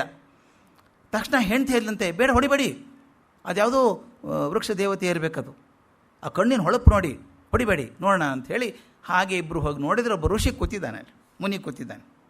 ವನದೇವತೆನೋ ಇರಬೇಕು ಅಂತ ಹೋಗಿದ್ದಾರೆ, ಅಲ್ಲಿ ಮುನಿ ಕೂತಿದ್ದಾನೆ. ಆತ ವಿಶೇಷ ಜ್ಞಾನಿ ಆತ. ಈ ಬೇಡನ್ನು ನೋಡಿದ ತಕ್ಷಣ ಅನಿಸ್ತಂತೆ ಇದು ಸಣ್ಣ ಚೇತನ ಅಲ್ಲ, ಇದು ಮುಂದೆ ಒಂದು ಕಾಲಕ್ಕೆ ಬಹಳ ದೊಡ್ಡ ಚೇತನ ಆಗುವಂಥದ್ದು, ಇದಕ್ಕೆ ಸರಿಯಾಗಿ ಮಾಡಬೇಕು ಅಂತ ಕೂಡಿಸಿ ಆ ಮುನಿ ಹೆಸರು ಸಾಗರಸೇನ ಅಂತ ಮುನಿ. ಮೊಟ್ಟ ಮೊದಲನೇ ಬಾರಿಗೆ ಈ ಚೈತನ್ಯಕ್ಕೆ, ಈ ಜೀವನಕ್ಕೆ ಒಬ್ಬ ಮುನಿ ಇದು ಸಿಕ್ತು, ಮಾರ್ಗದರ್ಶನ ಸಿಕ್ತು. ಆತ ಹೇಳಿದ್ದಂತೆ, ನೋಡಪ್ಪ, ನಿನ್ನ ಹಣೆಬಾರದಲ್ಲಿ ನೀನು ನೋಡಿದರೆ ಒಂದು ಯಾವುದೋ ಜನ್ಮದಲ್ಲಿ ಭಾಳ ದೊಡ್ಡ ಋಷಿ ಆಗ್ತೀಯ, ನೀನು ಲೋಕಪೂಜ್ಯ ಆಗ್ತೀಯ, ಹಿಂಸೆ ಬಿಟ್ಬಿಡು ಅಂತ ಹೇಳಿದ. ಆ ಕ್ಷಣಕ್ಕೆ ಆ ಪುರೂರವ ಬಿಲ್ಲು ಬಾಣ ಬಿಟ್ಟು ಧರ್ಮದ ಹಾದಿಯಲ್ಲಿ ನಡೆದ. ಜೀವೋತ್ಥಾನದ ಪ್ರಯಾಣ ಪ್ರಾರಂಭ ಆದದ್ದು ಅವತ್ತಿಂದ ಅಂತ. ಆ ಪುರೂರವನ ಆಯುಷ್ಯ ತೀರ್ತು. ಅಹಿಂಸೆಯನ್ನು ಪಾಲಿಸಿದ್ದಕ್ಕೆ ಈ ಜೈನ ಧರ್ಮದಲ್ಲಿ ಸ್ವರ್ಗದಲ್ಲಿ ಬೇರೆ ಬೇರೆ ಡಿವಿಷನ್ಸ್ ಬರ್ತವೆ, ಬೇರೆ ಬೇರೆ ಸ್ವರ್ಗದಲ್ಲಿ ಭಾಗಗಳಿದ್ದಾವೆ ಅಂತ ಆ ಹೆಸರು ಕೊಡ್ತಾರೆ. ಸೌಧರ್ಮ ಸ್ವರ್ಗದಲ್ಲಿ ಸ್ಥಾನ ಸಿಕ್ತು ಅಂತ. ಅಹಿಂಸೆಯನ್ನು ಪಾಲಿಸಿದ್ದರಿಂದ ಸೌಧರ್ಮ ಇದಕ್ಕೆ ಸ್ವರ್ಗದಲ್ಲಿ ದೇವರಾಗಿ ಕೂತ್ಕೊಂಡ್ರು ಅಂತ. ಅಲ್ಲಿ ಭೋಗ ಆಯಿತು. ಸ್ವರ್ಗದಲ್ಲಿದ್ದಾಗೆಲ್ಲ ಅವಕಾಶ ಇದೆಯಲ್ಲ, ಅಲ್ಲಿದ್ದರು. ಅಲ್ಲಿ ಹೋಗಿ ಹುಟ್ಟಿದ್ದೆಲ್ಲಿ ಮತ್ತೆ ಮರಳಿ ಬಂದು ಭೂಮಿಗೆ ಬಂದದ್ದು ಅಂದರೆ, ಆದಿತೀರ್ಥಂಕರನಾದ ವೃಷಭರಾಜ ಹಿರಿಯ ಮಗ ಇದ್ದರಲ್ಲ, ಚಕ್ರೇಶನಾದಂಥ ಭರತನ ಮಗ ಆಗಿ ಹುಟ್ಟಿದರು. ಅದಕ್ಕೆ ಹೇಳ್ತಾರೆ ಎಷ್ಟು ಅದ್ಭುತ ಅಂದರೆ, 3ನೇ ಜನ್ಮಕ್ಕೆ ಅವರು ಸ್ವರ್ಗದಲ್ಲಿದ್ದದ್ದು ಜನ್ಮ ಅಂತ ಗಮನಿಸ್ತಾರೆ. ನಾವು ಭೂಮಿ ಬಂದದ್ದು ಅಷ್ಟೇ ಜನ್ಮ ಅಲ್ಲ, ಇಲ್ಲಿದ್ದದ್ದು ಅಲ್ಲಿ ಒಂದು ಜನ್ಮ, ಮತ್ತು ವಾಪಸ್ ಬಂದರು. ವಾಪಸ್ ಬಂದದ್ದು ಎಲ್ಲಿ ಅಂದರೆ, ಆದಿತೀರ್ಥಂಕರನ ಮಗ ಭರತನ ಮಗ ಆಗಿ ಹುಟ್ಟಿದ. ಅವನ ಹೆಸರು ಮರೀಚ ಅಂತ. 3ನೇ ಜನ್ಮಕ್ಕೆ ಆದಿತೀರ್ಥಂಕರ ಮೊಮ್ಮಗ ಅಂತ ಭಾಗ್ಯ. ಆದರೆ ಅವನು ಎಷ್ಟರ ಮಟ್ಟಿಗೆ ಧರ್ಮದಲ್ಲಿ ಸೇರ್ಕೊಂಡ್ಬಿಟ್ಟಿದ್ದ ಮರೀಚ ಅಂತಂದರೆ, ಅಜ್ಜನ ಜೊತೆಗೆ ದಿಗಂಬರ ದೀಕ್ಷೆ ತೊಗೊಂಡ್ಬಿಟ್ಟ. ಅಜ್ಜನ ಜೊತೆಗೆ ತೊಗೊಂಡ್ಬಿಟ್ಟ. ಹೇಳಿದರು ಅಜ್ಜ, ಬೇಡೋ, ಇನ್ನೂ ಮನಸ್ಪಕ್ವಾಗಿಲ್ಲ, ತೊಗೋಬೇಡ ನೀನು ಅಂದರು. ನಾನು ತೊಗೊಂಡ್ಬಿಡ್ತೀನಿ ಅಂತ ದೀಕ್ಷೆ ತೊಗೊಂಡ್ಬಿಟ್ಟ. ಅವ್ರ ಹಾಗೆ ಹೋಗ್ಬಿಟ್ಟ ಕಾಡಿಗೆ ದಿಗಂಬರನಾಗಿ. ವಿಪರೀತ ಚಳಿ. ಅವನು ಸನ್ಯಾಸನ ತೊಗೊಂಡ್ಬಿಟ್ಟಿದ್ದಾನೆ, ದಿಗಂಬರ ದೀಕ್ಷೆ, ತಡ್ಕೊಳ್ಳೋಕ್ಕಾಗಲ್ಲ, ಚಳಿ. ಅದಕ್ಕೇನು ಮಾಡಿದೆ, ಯಾವುದೋ ಎಲೆಗಳನ್ನು ಸುತ್ತಕೊಂಡ ಮೈಯೆಲ್ಲ. ಹಸಿವಾದಾಗ ಏನು ಮಾಡಿ ತಡ್ಕೊಳ್ಳೋಕ್ಕಾಗಲಿಲ್ಲ, ಹಣ್ಣು ಹಂಪಲು ಎಲ್ಲ ತಿಂದ. ಆದ್ದರಿಂದ ಆತ ದಿಗಂಬರ ಸನ್ಯಾಸ ಧರ್ಮದಿಂದ ಚ್ಯುತನಾಗಿ ಹೋದ. ಆದರೂ ಕೂಡ ದೈಹಿಕವಾಗಿ ಶಿಕ್ಷೆಯನ್ನು ಪಾಲಿಸಿದ್ದಾನಲ್ಲ, ಅವ್ರ ಜೊತೆಗಿದ್ದಾನಲ್ಲ, ದೊಡ್ಡವ್ರ ಜೊತೆಗೆ. ಆದ್ದರಿಂದ ಸತ್ತ ಮೇಲೆ ಕೂಡ 5ನೇ ಸ್ವರ್ಗದಲ್ಲಿ ದೇವನಾದ ಅವನು. ಅಲ್ಲಿದು ಆಯುಷ್ಯ ಮುಗಿತು. ಅಲ್ಲಿ ಒಂದು ಆಯುಷ್ಯ ಇರುತ್ತೆ, ಅದು ಪರ್ಮನೆಂಟ್ ಅಬೋರ್ಡ್ ಅಲ್ಲ ಅದು. ಅಲ್ಲಿಂದ ಆಯುಷ್ ತೀರಿ ಮತ್ತೆ ಭೂಮಿಗೆ ಬಂದು ಕೌಲಿಯಕ ಅನ್ನೋ ಜಾಗದಲ್ಲಿ ಕೌಶಿಕ ಎಂಬ ಬ್ರಾಹ್ಮಣನಿಗೆ ಮಗಾಗಿ ಹುಟ್ಟಿದ. ಅಲ್ಲಿ ಕೂಡ ಹುಟ್ಟಿ ಏನು ಮಾಡಿದ ಅಂದರೆ, ಧರ್ಮ ಪಾಲಿಸಲಿಲ್ಲ, ಆಚಾರಗಳನ್ನು ಪಾಲಿಸ್ಕೊಂಡು ಬಂದ. ಇದು ನಾನು ವ್ಯತ್ಯಾಸ ಹೇಳಬೇಕಾಗಿಲ್ಲ, 2 ಸಲ ಹೇಳಿದ್ದೀನಿ ಅದ್ರ ಬಗ್ಗೆ ನಾನು. ಧರ್ಮದಲ್ಲಿ 2 ಭಾಗ, ಒಂದು ತತ್ವ, ಒಂದು ಆಚಾರ ಅಂತ. ತತ್ವನ ಧರ್ಮ ಅಂತ ಕರಿಬೋದು. ಆಚಾರೋ ಧರ್ಮಪಾಲಕ ಅಂತ ಒಂದು ಮಾತಿದೆ. ಆಚಾರೋ ಧರ್ಮಪಾಲಕ ಅಂತಂದರೆ, ಈ ಆಚಾರಗಳಂತೇನಿದ್ದಾವಲ್ಲ, ಹೊರಗೆ ತೋರಿಕೆ ಕಾಣಿಸುವಂಥ ಬಾಹ್ಯ ಕ್ರಿಯೆಗಳೇನಿದ್ದಾವಲ್ಲ, ಒಳಗಿನ ಧರ್ಮವನ್ನು ರಕ್ಷಣೆ ಮಾಡೋದಕ್ಕಿರುವಂಥದ್ದು ಅದು. ಅದು ಮುಖ್ಯ ಅಲ್ಲ, ಒಳಗಿನ ಧರ್ಮ ಮುಖ್ಯ. ಅದಕ್ಕೆ ಉದಾಹರಣೆ ಭಾಳ ಜಾಸ್ತಿ ಕೊಟ್ಟದ್ದು ತೆಂಗಿನಕಾಯಿ ಅಂತ. ತೆಂಗಿನಕಾಯಿ ಅಂದ ತಕ್ಷಣ ನಮ್ಮ ಕಣ್ಣು ಮುಂದೆ ಚಿತ್ರ ಏನು ಬರುತ್ತೆ? ಮೇಲಿನ ನಾರು ಚಿಪ್ಪು ಎಲ್ಲ ಕಣ್ಣಿಗೆ ಬರುತ್ತೆ. ನಮಗೆ ಬೇಕಾದದ್ದು ಅದಲ್ಲ, ಒಳಗಿನ ಕೊಬ್ಬರಿ ಬೇಕು. ಚಿಪ್ಪಿನ ಕೆಲಸ ಏನು? ಒಳಗಿನ ಕೊಬ್ಬರಿ ಕಾಯೋ ಅಂಥದ್ದು. ಆಚಾರ ಚಿಪ್ಪಾದರೆ ಕೊಬ್ಬರಿ ಧರ್ಮ. ಆದರೆ ನಾವೇನು ಇವನೇನು ಮಾಡಿದ ಅಂದರೆ ಇವನು ಹಾಗೆ ಮಿಥ್ಯಾ ತತ್ವನ ಆಚರಿಸಿ ಆಚಾರಗಳನ್ನು ಮಾಡ್ಕೊಂಡು ಹೋದ. ಆದರೂ ಕಾಯ ಕ್ಲೇಶ ಇತ್ತಲ್ಲ, ವೃತ್ತಗಳನ್ನು ಮಾಡ್ತಾ ಇರೋದ್ರಿಂದ ಸತ್ತ ಮೇಲೆ ಮತ್ತೊಂದು ಸ್ವರ್ಗದ ದೇವನಾದ. ಆ ಸ್ವರ್ಗದ ವಿಷಯ ಭೋಗಗಳಲ್ಲಿ ಆಸಕ್ತಿ ಆಗಿಬಿಡ್ತು ಅವನಿಗೆ. ಆಯುಸ್ಸು ಮುಗುವಾಗಿ ದುಃಖಪಟ್ಟನಂತೆ, ಇವ್ರನ್ನೆಲ್ಲ ಬಿಟ್ಟು ಹೋಗ್ಬೇಕಲ್ಲ, ಅಷ್ಟು ಆರಾಮಾಗಿದ್ದೆ, ಚೆನ್ನಾಗಿದ್ದೆ ನಾನು ಸ್ವರ್ಗದಲ್ಲಿ ಅಂತ ದುಃಖಪಟ್ಟು ಭೂಮಿಗೆ ಬಂದ. ಸ್ಥೂಣಾಗಾರ ಅನ್ನುವಂಥ ನಗರದಲ್ಲಿ ಭಾರದ್ವಾಜ ಅನ್ನುವಂಥ ಬ್ರಾಹ್ಮಣನಿಗೆ ಪುಷ್ಪಮಿತ್ರ ಅನ್ನುವಂಥ ಮಗ ಆದ. ಹೆಸರು ನೆನ್ಪಿಡಬೇಕಾಗಿಲ್ಲ, ಸುಮ್ಮನೆ ಇಟ್ಕೊಂಡ್ರಾಯ್ತು, ಮೇಲೆ ಹೋದ ಕೆಳಗೆ ಬಂದಿಷ್ಟು. ಪುಷ್ಪಮಿತ್ರ ಅಂತ ಮಗ ಆದ. ಆ ಜನ್ಮದಲ್ಲಿ ಹಠಯೋಗ ಬಂದ್ಬಿಡ್ತು ತಲೆಗೆ. ಅಂದರೆ ಪ್ರತಿಯೊಂದು ಜೀವನದಲ್ಲಿ ಹೇಗೆ ಬದಲಾಕೊಂಡು ಬಂತು ಅಂತ. ಇಲ್ಲಿ ಹಠಯೋಗ ಹಿಡ್ಕೊಂಡ್ಬಿಟ್ಟು ಅದನ್ನೇ ಸಾಧಿಸಬೇಕು ಅಂತ ಮಾಡಿದ.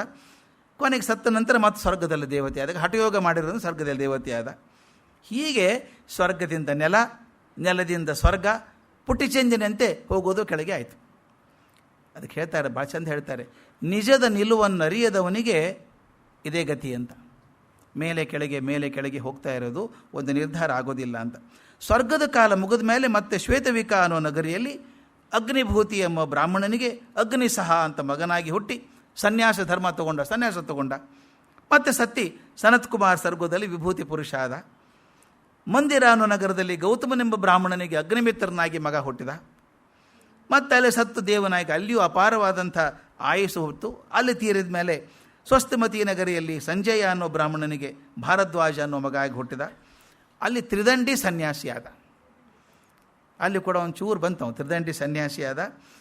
ಸತ್ತ ಮೇಲೆ ಸ್ವರ್ಗಕ್ಕೆ ಹೋದ. ಮತ್ತೆ ಅಲ್ಲಿ ವಿಚಿತ್ರ, ತ್ರಿದಂಡಿ ಸನ್ಯಾಸಿ ಆದ್ಮೇಲೆ ಸ್ವಲ್ಪ ಬೇರೆ ಆಗಬೇಕಾಗಿತ್ತು. ಯಾಕೆ ಹೇಳ್ತಿದ್ದೀನಿ ಅಂದರೆ, ಮಹಾವೀರರಂಥ ತೀರ್ಥಂಕರರಿಗೆ ಆಗಬೇಕಾದ್ರೂ ಕೂಡ ಮನಸ್ಸಿನಲ್ಲಿ ಹೊಯ್ದಾಟ ಯಾವ ಮಟ್ಟಕ್ಕಿರ್ತದೆ ಅಂದರೆ ನರಕ ದರ್ಶನ ಕೂಡ ಆಗ್ತದೆ ಅಂತ ತೋರಿಸ್ತಾರೆ. ಅಲ್ಲಿ ಹೋಗಿ ದೇವಾಂಗನೆಯರ ಸಹವಾಸದಲ್ಲಿದ್ದು ಅವರು ವಿಯೋಗದಿಂದ ದುಃಖಪಟ್ಟು ಚೇಚೆ ದುಃಖ ಆಯ್ತಲ್ಲ ಅಂತ ಸತ್ತು ಬಹಳಷ್ಟು ಶತಮಾನಗಳ ಕಾಲ ನರಕದಲ್ಲಿ ಕಳೆದರು ಅಂತ. ಸ್ವರ್ಗದಲ್ಲಿ ಸಿಗಲಿಲ್ಲ, ನರಕದಲ್ಲಿ ಹೋಗಬೇಕಾಯ್ತು. ಅಂದರೆ ಯಾವುದೋ ಒಂದು ಜೀವ ಉತ್ತನ ಹಾದಿಗೆ ಹೋಗಬೇಕಾದ್ರೆ ಒದ್ದಾಟ ತಪ್ಪಿಲ್ಲ ಅಂತ ಅಲ್ಲಿ ಹೋದ. ಮತ್ತೆ ಸ್ವತಃಪ್ರಯತ್ನದಿಂದ ಶುಭ ಕಾರ್ಯಗಳನ್ನು ಮಾಡಿ ರಾಜಗ್ರಹ ಅನ್ನೋ ನಗರದಲ್ಲಿ ಮತ್ತೊಬ್ಬರಿಗೆ ಸ್ಥಾವರ ಅಂತ ಮಗ ಆಗಿ ಹುಟ್ಟಿದ. ಅಜ್ಞಾನಪೂರ್ವಕವಾಗಿ ತಪಸ್ಸು ಮಾಡಿದ. ಭಾಳ ಚಂದ ಮಾತದು. ನಾನು ತುಂಬ ಓದ್ಕೊಂಡು ಬರಿಬೇಕಾದ್ರೆ ಕಷ್ಟ ಆಯ್ತು ನನಗಿದು. ಅಜ್ಞಾನಪೂರ್ವಕವಾಗಿ ತಪಸ್ಸು ಅಂದ್ರೆ ಏನು ಅಂತ. ತಪಸ್ಸು ಸಾಮಾನ್ಯವಾಗಿ ಜ್ಞಾನ ಪಡ್ಕೊಳ್ಳೋಕೆ ಮಾಡೋದು. ಅಜ್ಞಾನಪೂರ್ವಕವಾಗಿ ತಪಸ್ಸು ಮಾಡಿದ್ದುಂಟು, ಅದು ಎದಕ್ಕೆ ಮಾಡಿದೆ ಅಂತ ಗೊತ್ತಿಲ್ಲ. ಕೆಲವು ಧ್ಯಾನ ಮಾಡ್ತಾರೆ, ಧ್ಯಾನ ಎದಕ್ಕೆ ಮಾಡ್ತೀವಿ ಅಂತ ಗೊತ್ತಿಲ್ಲ. ಕಣ್ಣು ಮುಚ್ಕೊಂಡು ಬರೀ ಮಂತ್ರ ಅಂತ ಇರೋದು, ತಿರುಗ್ತಾ ಇರ್ತದೆ ಮಣಿ ತಿರುಗಿಸೋದು ಒಂದೇ ಆಯಿತು ಹೊರತಾಗಿ ಅದರಿಂದ ಫಲ ಏನು ಸಿಗಲಿಲ್ಲ ಅಂತ. ಇವನು ಅಜ್ಞಾನಪೂರ್ವಕ ತಪಸ್ಸು ಮಾಡಿದ್ರಿಂದ, ಆದರೂ ಆತ್ಮಾನುಭವದಿಂದ ದೂರ ಉಳಿದ್ರೂ ಕೂಡ ಪ್ರಯತ್ನ ಮಾಡಿರೋದ್ರಿಂದ ಸ್ವಲ್ಪ ಸ್ವರ್ಗ ಸಿಗ್ತವನಿಗೆ. ಅದು ಮುಗಿದ ಮೇಲೆ ಮುಂದಿನ ಮಾತ್ರ ಸ್ವಲ್ಪ ಹೇಳಬೇಕು ನಾನು. ಮತ್ತೆ ಹುಟ್ಟಿ ಬಂದ ಭೂಮಿಗೆ ರಾಜಗ್ರಹ ನಗರದ ರಾಜ ವಿಶ್ವಭೂತಿ ಅಂತಿದ್ದ. ಅವನ ಮಗ ವಿಶ್ವನಂದಿ ಅಂತ ಹೆಸರಿನ ಮಗ ಆದ. ಇದೊಂಚೂರು ಕಥೆ ಇರಬೇಕು, ಯಾಕಂದರೆ ಇದು ಸ್ವಲ್ಪ ಅದಕ್ಕೆ ಜೀವನದ ಬದಲಾವಣೆಗಳಲ್ಲಿ ಇದೊಂದು ಸ್ಟೇಜ್ ಇದು. ವಿಶ್ವನಂದಿ ಅಂತ ಮಗ ಆದ. ವಿಶ್ವನಂದಿ ಪರಾಕ್ರಮಿ ಆಗಿದ್ದ, ಶೂರ ಆಗಿದ್ದ, ಪ್ರಿಯನಾಗಿದ್ದ, ಒಳ್ಳೆ ಮಗ. ಆ ವಿಶ್ವಭೂತಿ ಅಂತ ಏನು ರಾಜ ಇದ್ದ, ಅವನಿಗೊಬ್ಬ ತಮ್ಮ ಇದ್ದ, ವಿಶಾಖಭೂತಿ ಅಂತವ. ವಿಶ್ವಭೂತಿ ತಮ್ಮ ವಿಶಾಖಭೂತಿ, ಅವನಿಗೊಬ್ಬ ಮಗ, ಅವನ ಹೆಸರು ವಿಶಾಖನಂದಿ ಅಂತ. ಹೆಸರು ತುಂಬ ಈಸಿ ಅದು.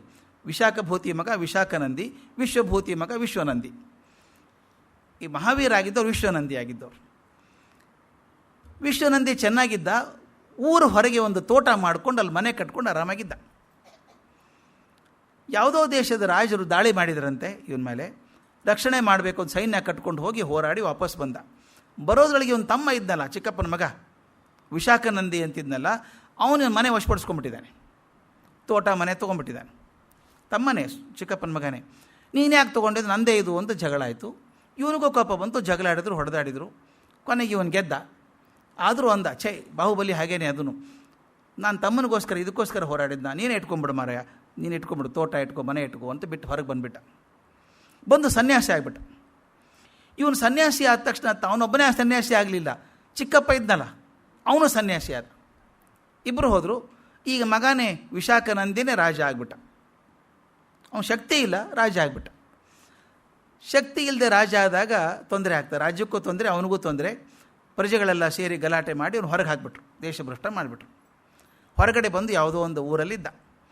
ಇವನು ಸನ್ಯಾಸ ಮಾಡ್ಕೊಂಡು ಹೋಗಿದ್ದಾನಲ್ಲ ವಿಶ್ವನಂದಿ, ಹೋದು ಅವನು ಭಿಕ್ಷೆ ಬೇಡ, ದಿಗಂಬರ ಸನ್ಯಾಸಿ ಆಗಿದ್ದಾನೆ. ಭಿಕ್ಷೆ ಬೇಡ್ತಾ ಊರು ಅಡ್ಡಾಡ್ತಾ ಇದ್ದ. ಒಂದು ಅಂಗಡಿ ಮುಂದೆ ನಿಂತಿದ್ದ ಭಿಕ್ಷೆ ಬೇಡೋದಕ್ಕೆ. ಆಗ ಅಂಗಡಿಯಲ್ಲಿ ಇವನು ಕೂತಿದ್ದಾನೆ, ವಿಶಾಖನಂದಿ ಕೂತಿದ್ದಾನೆ, ದೇಶಭ್ರಷ್ಟನಾದಂಥ ರಾಜ, ಇವನ ತಮ್ಮ ಅಲ್ಲಿ ಕೂತಿದ್ದಾನೆ. ಅವನು ನಿಂತಾಗ ಒಂದು ಯಾವುದೋ ಗೂಳಿ ಬರ್ತದೆ, ರಸ್ತೆಯಲ್ಲಿ ಗೂಳಿ ಬಂದು ಇವನಿಗೆ ಹಾಯ್ದು ಬಿಡ್ತದೆ ವಿಶ್ವನಂದಿಗೆ. ವಿಶ್ವನಂದಿ ತೆಳಗೆ ಬಿದ್ದ. ಒಳಗೆ ಕೂತಿದ್ನಲ್ಲ ವಿಶಾಖನಂದಿ, ಅವನ ಹಣೆ ಬರೋನೇ ಕಷ್ಟದಲ್ಲಿದ್ದಾನೆ. ಅವನು ರಾಜ್ಯ ಬಿಟ್ಟು ಹೊರಗೆ ಓಡಿಸಿದಂಥವನು. ಇವು ಬಿದ್ದದನ್ನು ನೋಡಿ ಜೋರಾಗಿ ನಕ್ಕನಂತೆ ಅಪಹಾಸ್ಯ ಮಾಡಿ, ಅಯ್ಯೋ ಹೆಂಗೆ ಬಿದ್ದ ನೋಡಿ ಅವನು ಸನ್ಯಾಸಿ ಅಂತ ನಕ್ಕ. ಇದು ಭಾಳ ಮುಖ್ಯವಾದ ಘಟನೆ ಇದು ನನಗೆ. ಇಷ್ಟು ತಪಸ್ಸು ಮಾಡಿ ವಿಶ್ವನಂದಿ ಸನ್ಯಾಸಿ ಆಗಿದ್ದಾನೆ, ಮನಸ್ಸನ್ನು ಸರಿ ಮಾಡ್ಕೊಂಡಿದ್ದಾನೆ. ಆದರೆ ಆ ಕ್ಷಣದಲ್ಲಿ ಆ ವಿಶಾಖನಂದಿ ನಕ್ಕನಲ್ಲ, ಇವನು ನೋಡಿದ ತಕ್ಷಣ ಮನಸ್ಸು ವಿಚಲಿತ ಆಗೋಯ್ತಂತೆ. ನಾನು ನೋಡಿ ನಗ್ತಾನೆ ಇವನು, ಈ ಜನ್ಮದಲ್ಲಿ ಆಗದಿದ್ರು ಮುಂದಿನ ಜನ್ಮದಲ್ಲಾದರೂ ನಾನು ಕೊಂದು ಸೇಡು ತೀರಿಸ್ಕೋತೀನಿ ಅಂದ್ಬಿಟ್ಟ. ಈ ಒಂದೊಂದು ಮಾತು ಹೆಂಗೆ ಆಗ್ತವೆ ಅಂತ ಮಹಾಭಾರತದಲ್ಲಿ ನೋಡಿದ್ದೀವಿ. ಒಂದು ದ್ರೌಪದಿ ನಕ್ಕದ್ದಕ್ಕೆ ಏನಾಯಿತು ಅಂತ. ಹಾಗೆ ಇಲ್ಲಿ ಬರೀತಾರೆ, ಇಷ್ಟು ಚಂದ ಬರೀತಾರೆ ಅವರು. ಸನ್ಮಾರ್ಗದಲ್ಲಿದ್ದಂಥ ಈ ಜೀವ ವಿಚಲಿತ ಆಯಿತು ಆ ಕ್ಷಣಕ್ಕೆ. ಹೃದಯದಲ್ಲಿ ವೈರದ ಬೀಜನ್ನು ಹುಡ್ಕೊಂಡ್ಬಿಟ್ಟ ಅವನು. ಇಷ್ಟು ಭವಗಳನ್ನು ಸುತ್ತಿ ಸುತ್ತಿ ಒಂದು ಹಾದಿಗೆ ಬಂದಂಥ ಜೀವ, ಶಾಂತಿಯನ್ನು ಪಡ್ಕೊಳ್ಳೋಕೆ ಹೋದಂಥ ಜೀವ, ಅಹಿಂಸೆಯನ್ನು ನಿಲ್ಲಿಸೋಕೆ ಹೋದಂಥ ಜೀವ ಮನಸ್ಸಿನಲ್ಲಿ ಹಿಂಸೆ ಬೀಜ ಹಾಕ್ಕೊಂಡ್ಬಿಡ್ತು ಅಂತ. ಆ ಅವಧಿ ಹೋಯ್ತಲ್ಲ, ಅವನ ಜೀವನ ಮುಗಿತು ಅಲ್ಲಿಗೆ. ಈ ಮತ್ತೆ ವಾಪಸ್ಸು ಶತಮಾನಗಳ ಕಾಲ ಬೇಕಾಯಿತು. ಇದರ ನಂತರ 14 ಜನ ತೀರ್ಥಂಕರಾಗಿ ಹೋದರಂತೆ ಕಾಲದಲ್ಲಿ. ಅವನಿನ್ನೂ ಮುಕ್ತಿಯಾಗಿಲ್ಲ. ಅವನಿಗಿನ್ನೂ 14 ಜನ ತೀರ್ಥಂಕರಾದ ನಂತರ ಸಂಕೇತದಲ್ಲಿ ಅಜಿತ, ಶ್ರಾವಸ್ತಿಯಲ್ಲಿ ಸಂಭವ, ಇವರೆಲ್ಲರೂ ಅವತಾರ ಆಯಿತು. ಆಮೇಲೆ ಜೈನ ಪರಂಪರೆಯಲ್ಲಿ 16ನೇ ತೀರ್ಥಂಕರಾದಂಥ ಶಾಂತಿನಾಥರು ಇದ್ದರು ಅವಾಗ. ಆ ಸಮಯದಲ್ಲಿ ಇವನು ಸತ್ತು ಸ್ವರ್ಗಕ್ಕೆ ಹೋಗಿದ್ನಲ್ಲ ವಿಷ್ಣುನಂದಿ, ಮತ್ತು ಪೋದನಪುರ ಅನ್ನುವಂಥ ರಾಜನಿಗೆ ಬಾಹುಬಲಿಗೆ ತ್ರಿಪೃಷ್ಠ ಅನ್ನುವಂಥ ರಾಜ ಹುಟ್ಟಿದ, ಮಗ ಆಗಿ ಹುಟ್ಟಿದ. ಆ ತ್ರಿಪೃಷ್ಠ ಭಾಳ ಪವರ್ಫುಲ್ ಹುಡುಗ, ಅವನೇ ಚಕ್ರವರ್ತಿ ಆದ. ಆ ವಿಶಾಖನಂದಿ ಇದ್ನಲ್ಲ, ಅವನು ಸತ್ತು ಹುಟ್ಟಿದ್ದಾನೆ, ಇನ್ನೊಂದು ರಾಜ ಆದ, ಅಶ್ವಗ್ರೀವ ಅಂತ ರಾಜ ಆದ.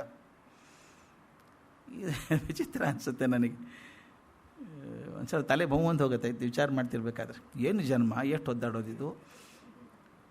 ಶತಮಾನಗಳ ಕಾಲ ಸ್ವರ್ಗದಲ್ಲಿದ್ದಾನೆ ವಿಶ್ವನಂದಿ. ಮತ್ತೀಗ ತ್ರಿಪೃಷ್ಠ ಆಗಿ ಹುಟ್ಟಿ ಬಂದ, ಚಕ್ರವರ್ತಿ ಆದ, ಬಲಶಾಲಿ ಆದ, ಎಲ್ಲ ಆದ. ಚೆನ್ನಾಗಿ ನಡೆದಿತ್ತು ಜೀವನ. ಆ ವಿಶಾಖನಂದಿ ಈ ಶತಮಾನಗಳ ನಂತರ ಮತ್ತೊಬ್ಬ ರಾಜ ಆಗಿ ಹುಟ್ಟಿದ್ದಾನೆ, ಅಶ್ವಗ್ರೀವ ಅಂತ ಹುಟ್ಟಿದ್ದಾನೆ. ಅವರು ಎದರ ಬದರ ಆದರು. ಆ ಹಳೆ ವಾಸನೆ ಹೋಗಿಲ್ಲ ಇನ್ನು, ಶತಮಾನಗಳ ಹಿಂದಿನ ವಾಸನೆ ಅದು. ನೀನು ಶೇಡ್ ತೀರಿಸ್ಕೋತೀನಿ ಅಂತಿದ್ನಲ್ಲ, ಅದು ತಲೆಗೆ ಬಂದ್ಬಿಡ್ತು. ಆಗ ಅವನು ಹೋಗಿ ಹುಡುಕಾಡಿ ಬೆನ್ನು ಹತ್ತಿ ಅವನು ಕೊಂದು ಬಂದ. ಅಶ್ವಗ್ರೀವನ್ನು ಕೊಂದು ತಾನು ತ್ರಿಖಂಡಾಪತಿ ಅಂತ ಆದ, ತ್ರಿಖಂಡಾಧಿಪತಿ ಅಂತ. 3 ರಾಜ್ಯಕ್ಕೂ ತಾನೇ ಒಡೆಯ ಆದ. ಅಶ್ವಗ್ರೀವ ಸತ್ತು ಹೋದ. ಆದರೆ ಅಧಿಕಾರ ಯಾವಾಗ ಬಂತೋ, ಶತ್ರುವಿನ ಕೊಂದು ಹಾಕಿದೆ ಅಂತ ಮದ ಏರ್ತೋ ತಲೆಗೆ. ನೋಡಿ ಏನಾಯಿತು, ಅತ್ಯಂತ ವಿಲಾಸಪ್ರಿಯನಾಗಿಬಿಟ್ಟ ಮನುಷ್ಯ. ಭೋಗವೇ ಜೀವನದ ಗುರಿ ಆಯಿತು. ತನ್ನನ್ನು ಆ ಸ್ಥಿತಿಗೆ ತಂದಂಥ ಧರ್ಮಾಚರಣೆಯನ್ನೆಲ್ಲ ಮರೆತು ಹೋದ. ನಂತರ ಸತ್ತು ಮತ್ತೆ ನರಕಕ್ಕೆ ಹೋದ. ಅದರ ಮಹಾವೀರರಂಥ ಜೀವನಕ್ಕೆ ಕೂಡ ನರಕವಾಸ ತಪ್ಪಲಿಲ್ಲ ಅಂತಾಯಿತು. ಅದು ಕೇಳಿದರೆ ಹೆದರಿಕೆ ಬರುತ್ತೆ. ಪುರೂರವ ಆಗಿದ್ದಾಗ ಧರ್ಮಗುರುಗಳು ಸಿಕ್ಕಿದ್ರು, ಒಬ್ಬರು ಮಾರ್ಗದರ್ಶನ ಮಾಡಿದರು. ಹಿಂಸೆ ಮಾಡಬೇಡ, ಜೀವನ ಸರಿ ಮಾಡ್ಕೋ, ನೀ ಮುಂದೆ ದೊಡ್ಡ ಲೋಕೋತ್ತರನಾದಂಥ ವ್ಯಕ್ತಿ ಆಗ್ತಿ ಅಂತ ಹೇಳಿದರು. ಅದ್ರ ವಾಸನೆ ಸ್ವಲ್ಪ ಇತ್ತು, ಅದೆಲ್ಲ ಮರೆತು ಹೋಗಿದೆ. ಆಗ ಈ ಪರಿಸ್ಥಿತಿಯಲ್ಲಿದ್ದಾಗ ಇವನೇನು ಮಾಡಿದ, ಈ ರಾಜ ಆಗಿದ್ನಲ್ಲ ತ್ರಿಪೃಷ್ಠ ಆದವನು ಇಷ್ಟು ವಿಲಾಸಿಯಾಗಿ ಹಾಳಾದಾಗ ತಾನು ನರಕದಲ್ಲಿದ್ದು ಮತ್ತೆ ಹುಟ್ಟಿ ಬಂದಾಗ 2 ಬಾರಿ ಸಿಂಹ ಆಗಿ ಹುಟ್ಟಿದ್ನಂತೆ. ಅಂದರೆ ಬರೀ ಮನುಷ್ಯ ಜೀವ ಅಲ್ಲ, ಅಷ್ಟೇ ಅಲ್ಲ, ಸಿಂಹ ಆಗಿ 2 ಬಾರಿ ಹುಟ್ಟಿ ಬಂದ. ಒಂದು ಸಲ ಹಿಮಾಲಯದಲ್ಲಿ ಬೇಟೆ ಆಡೋಕ್ಕೆ ಹೋದಾಗ ಒಂದು ಜಿಂಕೆ ಬಂತು, ಜಿಂಕೆ ಹೊಡೆದ. ತಿನ್ನೋ ಹೊತ್ತಿಗೆ ದೈವ ಚೆನ್ನಾಗಿತ್ತು ಒಂದು. ಆಗ ಒಬ್ಬ ಋಷಿಗಳೆದುರಿಗೆ ಬರ್ತಾರೆ, ಮುನಿಗಳೆದುರು ಬರ್ತಾರೆ, ಶ್ರವಣ ಮುನಿಗಳೇ ಬರ್ತಾರೆ ಎದುರುಗಡೆಗೆ. ಅವ್ರ ಹೆಸರು ಅಜಿತಂಜಯ ಮುನಿಗಳು ಅಂತ. ನಮ್ಮ ಜೈನ ಧರ್ಮದಲ್ಲಿ ಬಹು ದೊಡ್ಡ ಹೆಸರದು, ಅಜಿತಂಜಯ ಮುನಿಗಳು ಅಂತ. ಅವ್ರ ಎದುರಿಗೆ ಬಂದು ಈತನ ನೋಡ್ತಾರೆ. ಅಲ್ಲಪ್ಪ, ಹಿಂದಕ್ಕೊಬ್ಬರು ಮುನಿಗಳು ನಿನಗೆ ಮಾರ್ಗದರ್ಶನ ಮಾಡಿದ್ರು, ಮರ್ತು ಬಿಟ್ಯಾ ಅಂತ ಕೇಳ್ತಾರೆ ಸಿಂಹಕ್ಕೆ. ನನಗಷ್ಟು ನೆನಪಿಲ್ಲ ಅಂತಾನೆ. ಅವರ ಪೂರ್ವ ಜನ್ಮದ ಸ್ಮರಣೆಯನ್ನೆಲ್ಲ ಕೊಟ್ಟು, ಲೋಕೋತ್ತರನಾಗುವಂಥ ಮನುಷ್ಯ ನೀನಪ್ಪ, ದೇವರಾಗಬೇಕು ನೀನು, ಹೀಗಾಗಿ ಜೀವನ ಹಾಳು ಮಾಡ್ಕೊಂಡು ಇಷ್ಟೊಂದು ಜನ್ಮ ಹಾಳು ಮಾಡ್ಕೊಂಡೆಲ್ಲ, ಇನ್ನು ಮೇಲೆ ಇದಕ್ಕೆ ಅವಕಾಶ ಕೊಡಬೇಡ ಅಂತ. ನಾನು ಯಾಕೆ ಈ ಮಾತನ್ನು ಹೇಳಬೇಕು, ಕಥೆಯನ್ನು ಹೇಳಬೇಕು ಅಂದರೆ, ಎಂಥ ಒಳ್ಳೆಯ ವಿಚಾರ ಆದರೂ ಒಂದೇ ಸಲ ಹೇಳಿದಾಗ ನಾಟ್ತದೆ ಅಂತ ಇಲ್ಲ. Anything good we do has to be repeated frequently to become a habit. ಯಾವುದಾದ್ರೂ ಒಂದು ಅಭ್ಯಾಸ ಆಗಬೇಕಾದ್ರೆ ನಾನು ಯಾವಾಗಲೂ ಹೇಳೋದು, anything done repeatedly becomes a habit. Habit continued for a long time becomes an attitude. ಒಂದು ಮನೋಧರ್ಮ ಆಗಬೇಕಾದ್ರೆ ಅಭ್ಯಾಸ ಬಹುದಿವಸ ನಡಿಬೇಕಾಗ್ತದೆ. ಆತ ಮರೆತು ಹೋಗ್ಬಿಟ್ಟಿದ್ದ, ಆ ಋಷಿ ಹೇಳಿದ್ದನ್ನು ಮರ್ತಿದ್ದಾನೆ. ಈಗ ಸಿಂಹ ಆದಾಗ ಆತ ಅಜಿತಂಜಯ ಋಷಿಗಳು ಹೇಳಿದ್ರಂತೆ, ಈಗ ನಿನ್ನ ಹಾದಿ ಬೇರೆ ಆಗಬೇಕು, ಇದಾಗದೆ ಹೋದರೆ ಬಹುದೊಡ್ಡ ಅವಕಾಶ ತಪ್ಪು ಹೋಗ್ತದೆ ನಿನಗೆ ಅಂತ. ಅದು ಗಟ್ಟಿಯಾಗಿ ಮನಸ್ಸಲ್ಲಿ ಕೂತ್ಕೊಂಡ್ಬಿಡ್ತು. ತೀರ್ಥಂಕರನಾಗೋ ಶಕ್ತಿ ನಿನಗಿದೆ ಅಂತ ಮೊಟ್ಟ ಮೊದಲನೇ ಬಾರಿಗೆ ಹೇಳ್ತಾ ಇರೋರು. ಆ ಸಿಂಹ ಏನು ಮಾಡ್ತು ಗೊತ್ತಾ, ತನ್ನ ಹಿಂಸೆಯನ್ನು ಕಳ್ಕೊಂಡು ಪೂರ್ತಿ ಸಮತಾಭಾವದಿಂದ ಆಗಿಂದಾಗೆ ಶರೀರ ಬಿಟ್ಟುಬಿಡ್ತು, ಸ್ವರ್ಗದಲ್ಲಿ ಹೋಯಿತು. ಸ್ವರ್ಗದಲ್ಲಿ ಕೂಡ ಈ ಸಲ ಮೊದಲಿನ ಹಾಗೆ ತ್ರಿಪೃಷ್ಠ ಆದಾಗ ಹಾಗೆ ಮದಕ್ಕೇರಿದ್ನೋ ಹಾಗೆ ಏರಲಿಲ್ಲ. ಸ್ವರ್ಗದಲ್ಲಿ ಹೋದಾಗ ಕೂಡ ಸನ್ಯಾಸಿ ಹಾಗೆ ಬದುಕಿಬಿಟ್ಟ. ಅಲ್ಲಿಂದ ಮತ್ತೆ 2-3 ಬಾರಿ ಸ್ವರ್ಗದಿಂದ ಮರ್ತ್ಯ ಲೋಕಕ್ಕೆ ಬಂದು ಹೋಗಿ ಕೊನೆಗೆ ಧನಂಜಯನಂದ ರಾಜನಿಗೆ ಪ್ರಿಯಮಿತ್ರ ಅನ್ನುವಂಥ ಮಗ ಆದ. ಅದರ ಮಗ ಆದರೂ ಕೂಡ ಚಕ್ರವರ್ತಿಯ ಸಂಪತ್ತು ಅಧಿಕಾರ ಎಲ್ಲ ಇದ್ದರೂ ಕೂಡ ಮುನಿಗಳ ಹಾಗೆ ಬದುಕಿದ್ದಂತೆ. ಜಿನೇಂದ್ರನನ್ನು ಪೂಜೆ ಮಾಡ್ತಾ ತೀರ್ಥಂಕರರ ಸಮೋರ್ಸಣಕ್ಕೆ ಬೇಕಾದಂಥ ಮೋಕ್ಷ ಮಾರ್ಗವನ್ನು ಕುಡಿದು ಚಕ್ರವರ್ತಿ ಪದವಿಯನ್ನು ಹುಲ್ಲಿನಂತ ಬಿಸಾಕಿಬಿಟ್ಟು ದಿಗಂಬರನಾಗಿ ದೀಕ್ಷಾದೇಹ ತಗೊಂಡು ಜೀವ ಮುಗಿಸಿದ. ಅದು ಸಮಾಧಿ ಮರಣವನ್ನು ತಗೊಂಡ, ಮೊಟ್ಟ ಮೊದಲನೇ ಬಾರಿಗೆ ಸಮಾಧಿ ಮರಣವನ್ನು ತಗೊಂಡದ್ದು. ಆಗ ಆತ್ಮ ಸಾಧನೆಯ ಚರಮ ಸೀಮೆಯನ್ನು ಮುಟ್ಟಿದಂಗಾಯಿತು ಅಂತ. ಆದರೂ ಮತ್ತೆ ಸಹಸ್ರಾರ ಸ್ವರ್ಗದಿಂದ ಭೂಮಿಗೆ ಬಂದು ಮತ್ತೆ ರಾಜನ ಮಗ ಆಗಿ ಬಂದು ರಾಜಪುತ್ರ ಆದರೂ ಕೂಡ ಮುನಿಪುಂಗವನ ಹಾಗೆ ಬದುಕಿ ಆ ಹೊತ್ತಿಗೆ 12 ತಪಗಳನ್ನು ಮಾಡಿ ನಿರ್ಗಂಥ ದೀಕ್ಷೆ ಅವೆಲ್ಲ ಬೇಕು, ತೀರ್ಥಂಕರರಾಗಬೇಕಾಗಿ ತಗೊಂಡು, ಆಮೇಲೆ ತೀರ್ಥಂಕರ ಸಂಪತ್ತಿಯಲ್ಲಿ ಕೊಡಬಲ್ಲ ದರ್ಶನ ವಿಶುದ್ಧಿ, 16 ಭಾವನೆಗಳ ಸಮ್ಯಕ್ ಚಿಂತನೆ, ಇವನ್ನೆಲ್ಲ ಮಾಡಿ ಪ್ರಕೃತಿಯ ಬಂಧವನ್ನು ಸೇರಿಸಿಕೊಂಡು, ಅವಾಗ ಹೇಳ್ತಾರಲ್ಲ, ಮನಸ್ಸಿನಲ್ಲಿ ಎಲ್ಲ ಕ್ಷೋಭೆಗಳನ್ನು ಕಳ್ಕೊಂಡು ಎಲ್ಲ ವಿಕಾರಗಳನ್ನು ಕಳ್ಕೊಂಡು ಅತ್ಯಂತ ಪಾರದರ್ಶಕವಾದ ಒಂದು ಜೀವನ ಆಯಿತು, ಚೈತನ್ಯ ಆಯಿತು. ಷೋಡಶ ಕಾರಣ ಭಾವನೆಗಳನ್ನು ಚಿಂತಿಸುತ್ತಾ ತೀರ್ಥಂಕರ ಪ್ರಕೃತಿಯನ್ನು ಪ್ರಾಪ್ತ ಮಾಡಿಕೊಂಡ ಅಂತ. ನಂತರ ಸಮಭಾವದಲ್ಲಿ ಶರೀರವನ್ನು ತ್ಯಜಿಸಿ ಅಚ್ಯುತ ಸ್ವರ್ಗ ಅಂತ ಇದೆ ಜೈನ ಧರ್ಮದಲ್ಲಿ. ಅದು ಅತ್ಯಂತ ಶ್ರೇಷ್ಠ ಸ್ವರ್ಗ. ಅಚ್ಯುತ ಸ್ವರ್ಗಕ್ಕೆ ಸೇರಿದ್ರಂತೆ. ಅಚ್ಯುತ ಸ್ವರ್ಗದ ಸೇರಿದವರು ಕೆಳಗೆ ಬಂದರೆ ತೀರ್ಥಂಕರರೇ ಆಗಬೇಕು, ಇನ್ನೇನು ಆಗೋಕ್ಕೆ ಸಾಧ್ಯ ಇಲ್ಲ. ಅದರ ಮುಂದಿನ ಹಂತನೇ ತೀರ್ಥಂಕರ ಆಗುವಂಥದ್ದು. ಈ ಪ್ರಕಾರ ಮಹಾವೀರರ ಜೀವನ ಆತ್ಮೋನ್ನತಿಯ ದಾರಿಯಲ್ಲಿ ಅನೇಕ ಉನ್ನತಿಯ ಹಾಗೂ ಅವನತಿಯ ಹಂತಗಳನ್ನು ಕಂಡದ್ದು. ಶರೀರದ ಪೂರ್ಣತೆಯೊಂದಿಗೆ ಆಧ್ಯಾತ್ಮಿಕ ಸಾಧನೆಯನ್ನು ಮಾಡಿ ಸಿದ್ಧ ಆಯಿತು. ತೀರ್ಥಂಕರನಾಗೋದಕ್ಕೆ 1 ಜನ್ಮದ ಸಾಧನೆ ಸಾಕಾಗಲಿಲ್ಲ. ಬೇಟೆಗಾರ ಪುರೂರವ ಕೊನೆಗೆ ಹಂತ ಹಂತವಾಗಿ ಏರಿದಂಥ ಸ್ಥಿತಿ ಇದೆಯಲ್ಲ, ಅದು ನಮಗೆ ಕಥೆ ಅಂತ ಅನ್ನಿಸ್ಬೋದು. ಕೆಲವು ನಂಬಲಿಕ್ಕೂ ಇಲ್ಲ, ಯಾರಿಗೆ ಗೊತ್ತು ಪ್ರೂಫ್ ಏನು ಅಂತ ಅನ್ಬೋದು. ಅದು ಎಲ್ಲಕ್ಕಿಂತ ಮುಖ್ಯವಾಗಿದ್ದರೆ ಸಂದೇಶ ಇರೋದಿಷ್ಟೇ, ಯಾವುದೇ ಒಂದು ಸಾಧನೆ ಹಿಂದೆ ಸಫಲತೆಯೂ ಇದೆ, ವಿಫಲತೆಯೂ ಇದೆ. ವಿಫಲತೆ ನಮ್ಮನ್ನು ಋಣಮಾರ್ಗಕ್ಕೆ ತೊಗೊಂಡು ಹೋಗದೇನೆ ಧನ ಮಾರ್ಗಕ್ಕೆ ತೊಗೊಂಡು ಹೋದರೆ ಸರಿ. ಸಾಧನೆ ನನ್ನನ್ನು ತಲೆ ಮದದಿಂದ ತಿರುಗಿಸದೆ ಸಮಾವತ್ತಿಯಲ್ಲಿಟ್ಟು ಬರೋ ಸರಿಯಾಗಿ ತಂದರೆ ಅದು ಸಾಧನೆಗೆ ಹೋಗ್ತದೆ ಅಂತ ಅನ್ನೋ ದೃಷ್ಟಿಯಿಂದ ಹೇಳ್ತಾರೆ, ಎಷ್ಟು ಜನ್ಮ ಇದೆ ಮನುಷ್ಯನಿಗೆ ಅಂತ. ಆತನಿಗೆ 31 ಜನ್ಮ ಬೇಕಾಗಿದ್ದರೆ, ಭಾಗವತದಲ್ಲಿ ಹೇಳ್ತಾರೆ, ನಾರದರು ಹೋಗ್ತಿರ್ಬೇಕಾದ್ರೆ ಒಬ್ಬ ಕೂತಿದ್ದಂತೆ, ಆಲದ ಮರದ ಕೆಳಗೆ ಕೂತಿದ್ದ. ನಾರದರ ಕಂಡು ಸಂತೋಷ ಆಯಿತು. ಸ್ವಾಮಿ, ಎಷ್ಟು ಜನ್ಮ ಸ್ವಾಮಿ ನನಗಿನ್ನು, ಮುಕ್ತಿ ಯಾವಾಗ ನನಗಿನ್ನ ಅಂತ.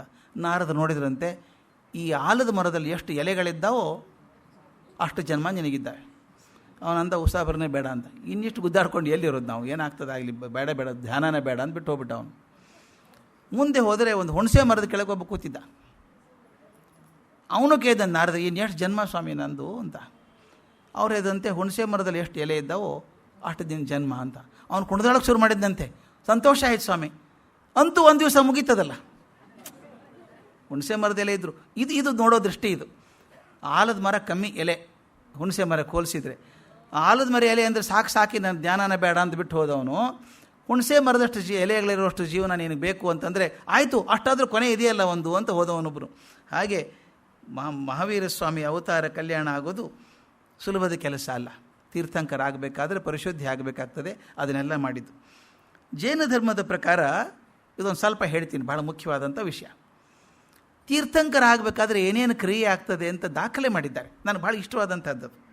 ಹೇಗೆ ಆಗ್ತದೆ ಅಂದರೆ, ತೀರ್ಥಂಕರ ಹುಟ್ಟೋದಕ್ಕಿಂತ ಮೊದಲು ದೇವತೆಗಳ ಕೆಲಸ ಮಾಡಬೇಕಾಗ್ತದಂತೆ. ಏನು ಕೆಲಸ ಮಾಡ್ತಾರೆ? ಪ್ರತಿಯೊಬ್ಬರು ಭೂಮಿಗೆ ಬರುವಾಗ ಅವತರಿಸುವಾಗ ಕ್ಷತ್ರಿಯ ವಂಶದಲ್ಲೇ ಹುಟ್ಟಬೇಕು ಅಂತ ಒಂದಿದೆ. ತೀರ್ಥಂಕರಾಗೂ ಕ್ಷತ್ರಿಯ ವಂಶದಲ್ಲಿ ಹುಟ್ಟಬೇಕು. 6 ತಿಂಗಳ ಮೊದಲೇ ಸೌಧರ್ಮ ಅಂತ ಒಂದು ಸ್ವರ್ಗ ಇದೆ. ಅಲ್ಲಿ ದೇವೇಂದ್ರ ಇರ್ತಾನೆ.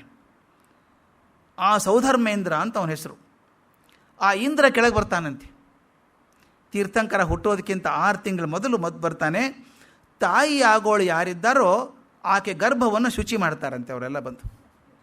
ಅದನ್ನು ಪಂಚಾಶ್ಚರ್ಯ ಅಂತ ಕರೀತಾರೆ. 6 ತಿಂಗಳ ಮೊದಲೇ ತೀರ್ಥಂಕರ ಹುಟ್ಟುತ್ತಾನೆ ಅಂತ ಗೊತ್ತಾಗ್ತದೆ. ಪಂಚಾಶ್ಚರ್ಯ, 5 ಆಶ್ಚರ್ಯಗಳಾಗ್ತಾವಂತೆ. ಅವು ಯಾವುದು ಅಂದರೆ, ಚಿನ್ನದ ಮಳೆ ಬೀಳೋಕ್ಕೆ ಶುರು ಆಗ್ತದಂತೆ. ಯಾವ ಮನೆಯಲ್ಲಿ ತೀರ್ಥಂಕರ ಹುಟ್ಟುತ್ತಾನೋ ಆ ಮನೆ ಮೇಲೆಲ್ಲ ಚಿನ್ನದ ಮಳೆ ಆಗ್ತದಂತೆ. ದೇವತೆಗಳು ಬಂದು ಪುಷ್ಪವೃಷ್ಟಿ ಮಾಡ್ತಾರೆ. ಸುರ ದುಂದುಬಿ ಆಗ್ತದೆ, ತಂಗಾಳಿ ಬೀಸ್ತದೆ, ಮತ್ತು ಮೇಲೆ ದಿನಾಲೂ ಹೂವಿನ ಮಳೆ ಆಗ್ತಾ ಇರ್ತದೆ. 6 ತಿಂಗಳು ಸತತವಾಗಿ ಆಗ್ತದೆ. ತೀರ್ಥಂಕರ ಹುಟ್ಟೋದಕ್ಕಿಂತ ಮೊದಲು ತಾಯಿ ಆದವಳಿಗೆ 16 ಶುಭ ಸ್ವಪ್ನಗಳಾಗ್ತಾವಂತೆ. 16 ಸ್ವಪ್ನಗಳಾಗಬೇಕು. ಆ ಸ್ವಪ್ನದಲ್ಲಿ ಏನೇನು ಪ್ರಾಣಿಗಳು ಚಿಂತೆ ಬರ್ತದೆ ಅಂದರೆ, ಆನೆ ಬರಬೇಕು, ಗೂಳಿ ಬರ್ತದೆ, ಸಿಂಹ, ಲಕ್ಷ್ಮಿ, 2 ಹೂಮಾಲೆಗಳು, ಚಂದ್ರ, ಸೂರ್ಯ, 2 ಮೀನು, 2 ತುಂಬಿದ ಕೊಡ, ಪದ್ಮ ಸರಸ್ಸು ಅಂದರೆ ಕಮಲ ಇರುವಂಥ ಒಂದು ಕೊಳ, ಸಮುದ್ರ, ಸಿಂಹಾಸನ, ದೇವ ವಿಮಾನ, ನಾಗಭವನ, ರತ್ನದ ರಾಶಿ, ಪ್ರಜ್ವಲಿಸುವ ಬೆಂಕಿ. ಇವು 16. ಇವು 16 ಕನಸು ಬೀಳಬೇಕಂತಕ್ಕೆ. ನೋಡಿ ಹೇಗೆ ವ್ಯವಸ್ಥಿತವಾಗಿದೆ ಇದು ಸಿಸ್ಟಮ್. 16 ಕನಸು ಬೀಳ್ತಾವ ತಾಯಿಗೆ, ಬೀಳಲೇಬೇಕು. ಅದು ಸಂಕೇತ ಏನು ಅಂತ, ಗಜ ಆನೆ ಬರಬೇಕು. ನಾವು ಹೋಸಲ ಬುದ್ಧನ ನೋಡಿದಾಗೂ ಹೇಳಿದ್ವಿ, ಬಿಳಿ ಆನೆ ಬಂತು ಆಕೆ ಕನಸಿನಲ್ಲಿ ಅಂತ. ಆನೆ ಅಂದರೆ ಅಭ್ಯುದಯದ ಪ್ರತೀಕ, ಅದು ತೀರ್ಥಂಕರನ ಉದಯದ ಸೂಚನೆ. ಅದು ವೃಷಭ, ಗೂಳಿ ಕನಸಲ್ಲಿ ಬಂದರೆ ಧರ್ಮದ ಶಕ್ತಿ ಅದು ಗಟ್ಟಿಯಾಗಿ ಕಾಪಾಡ್ತದೆ ಅಂತ. ಸಿಂಹ ಪರಾಕ್ರಮದ ಸಂಕೇತ, ಹುಟ್ಟಿದಂಥ ತೀರ್ಥಂಕರ ಅತುಲ ಪರಾಕ್ರಮಿ ಆಗ್ತಾನೆ ಅಂತ. 2 ಹೂಮಾಲೆಗಳು ಬರಬೇಕು, ಒಂದಲ್ಲ 2. ಯಶಸ್ಸು ಮತ್ತು ಪ್ರಸಿದ್ಧಿಯ ಸೂಚಕ ಅದು. ಆತನ ಯಶಸ್ಸು ಬರ್ತದೆ, ಪ್ರಸಿದ್ಧಿ ಬರ್ತದೆ ಅಂತ. ಲಕ್ಷ್ಮಿ, ಆ ಶಿಶು ಧರ್ಮೇಂದ್ರ ಮತ್ತು ಎಲ್ಲ ರಾಜರಿದ್ದಾರಲ್ಲ ದೇವತೆಗಳು, ಅವ್ರು ಎಲ್ಲರಿಗೂ ಪೂಜ್ಯ ಆಗ್ತಾನೆ ಅವನು. ಆದ್ದರಿಂದ ಲಕ್ಷ್ಮಿ ಅವನ ಕನಸಲ್ಲಿ ಬರಬೇಕು.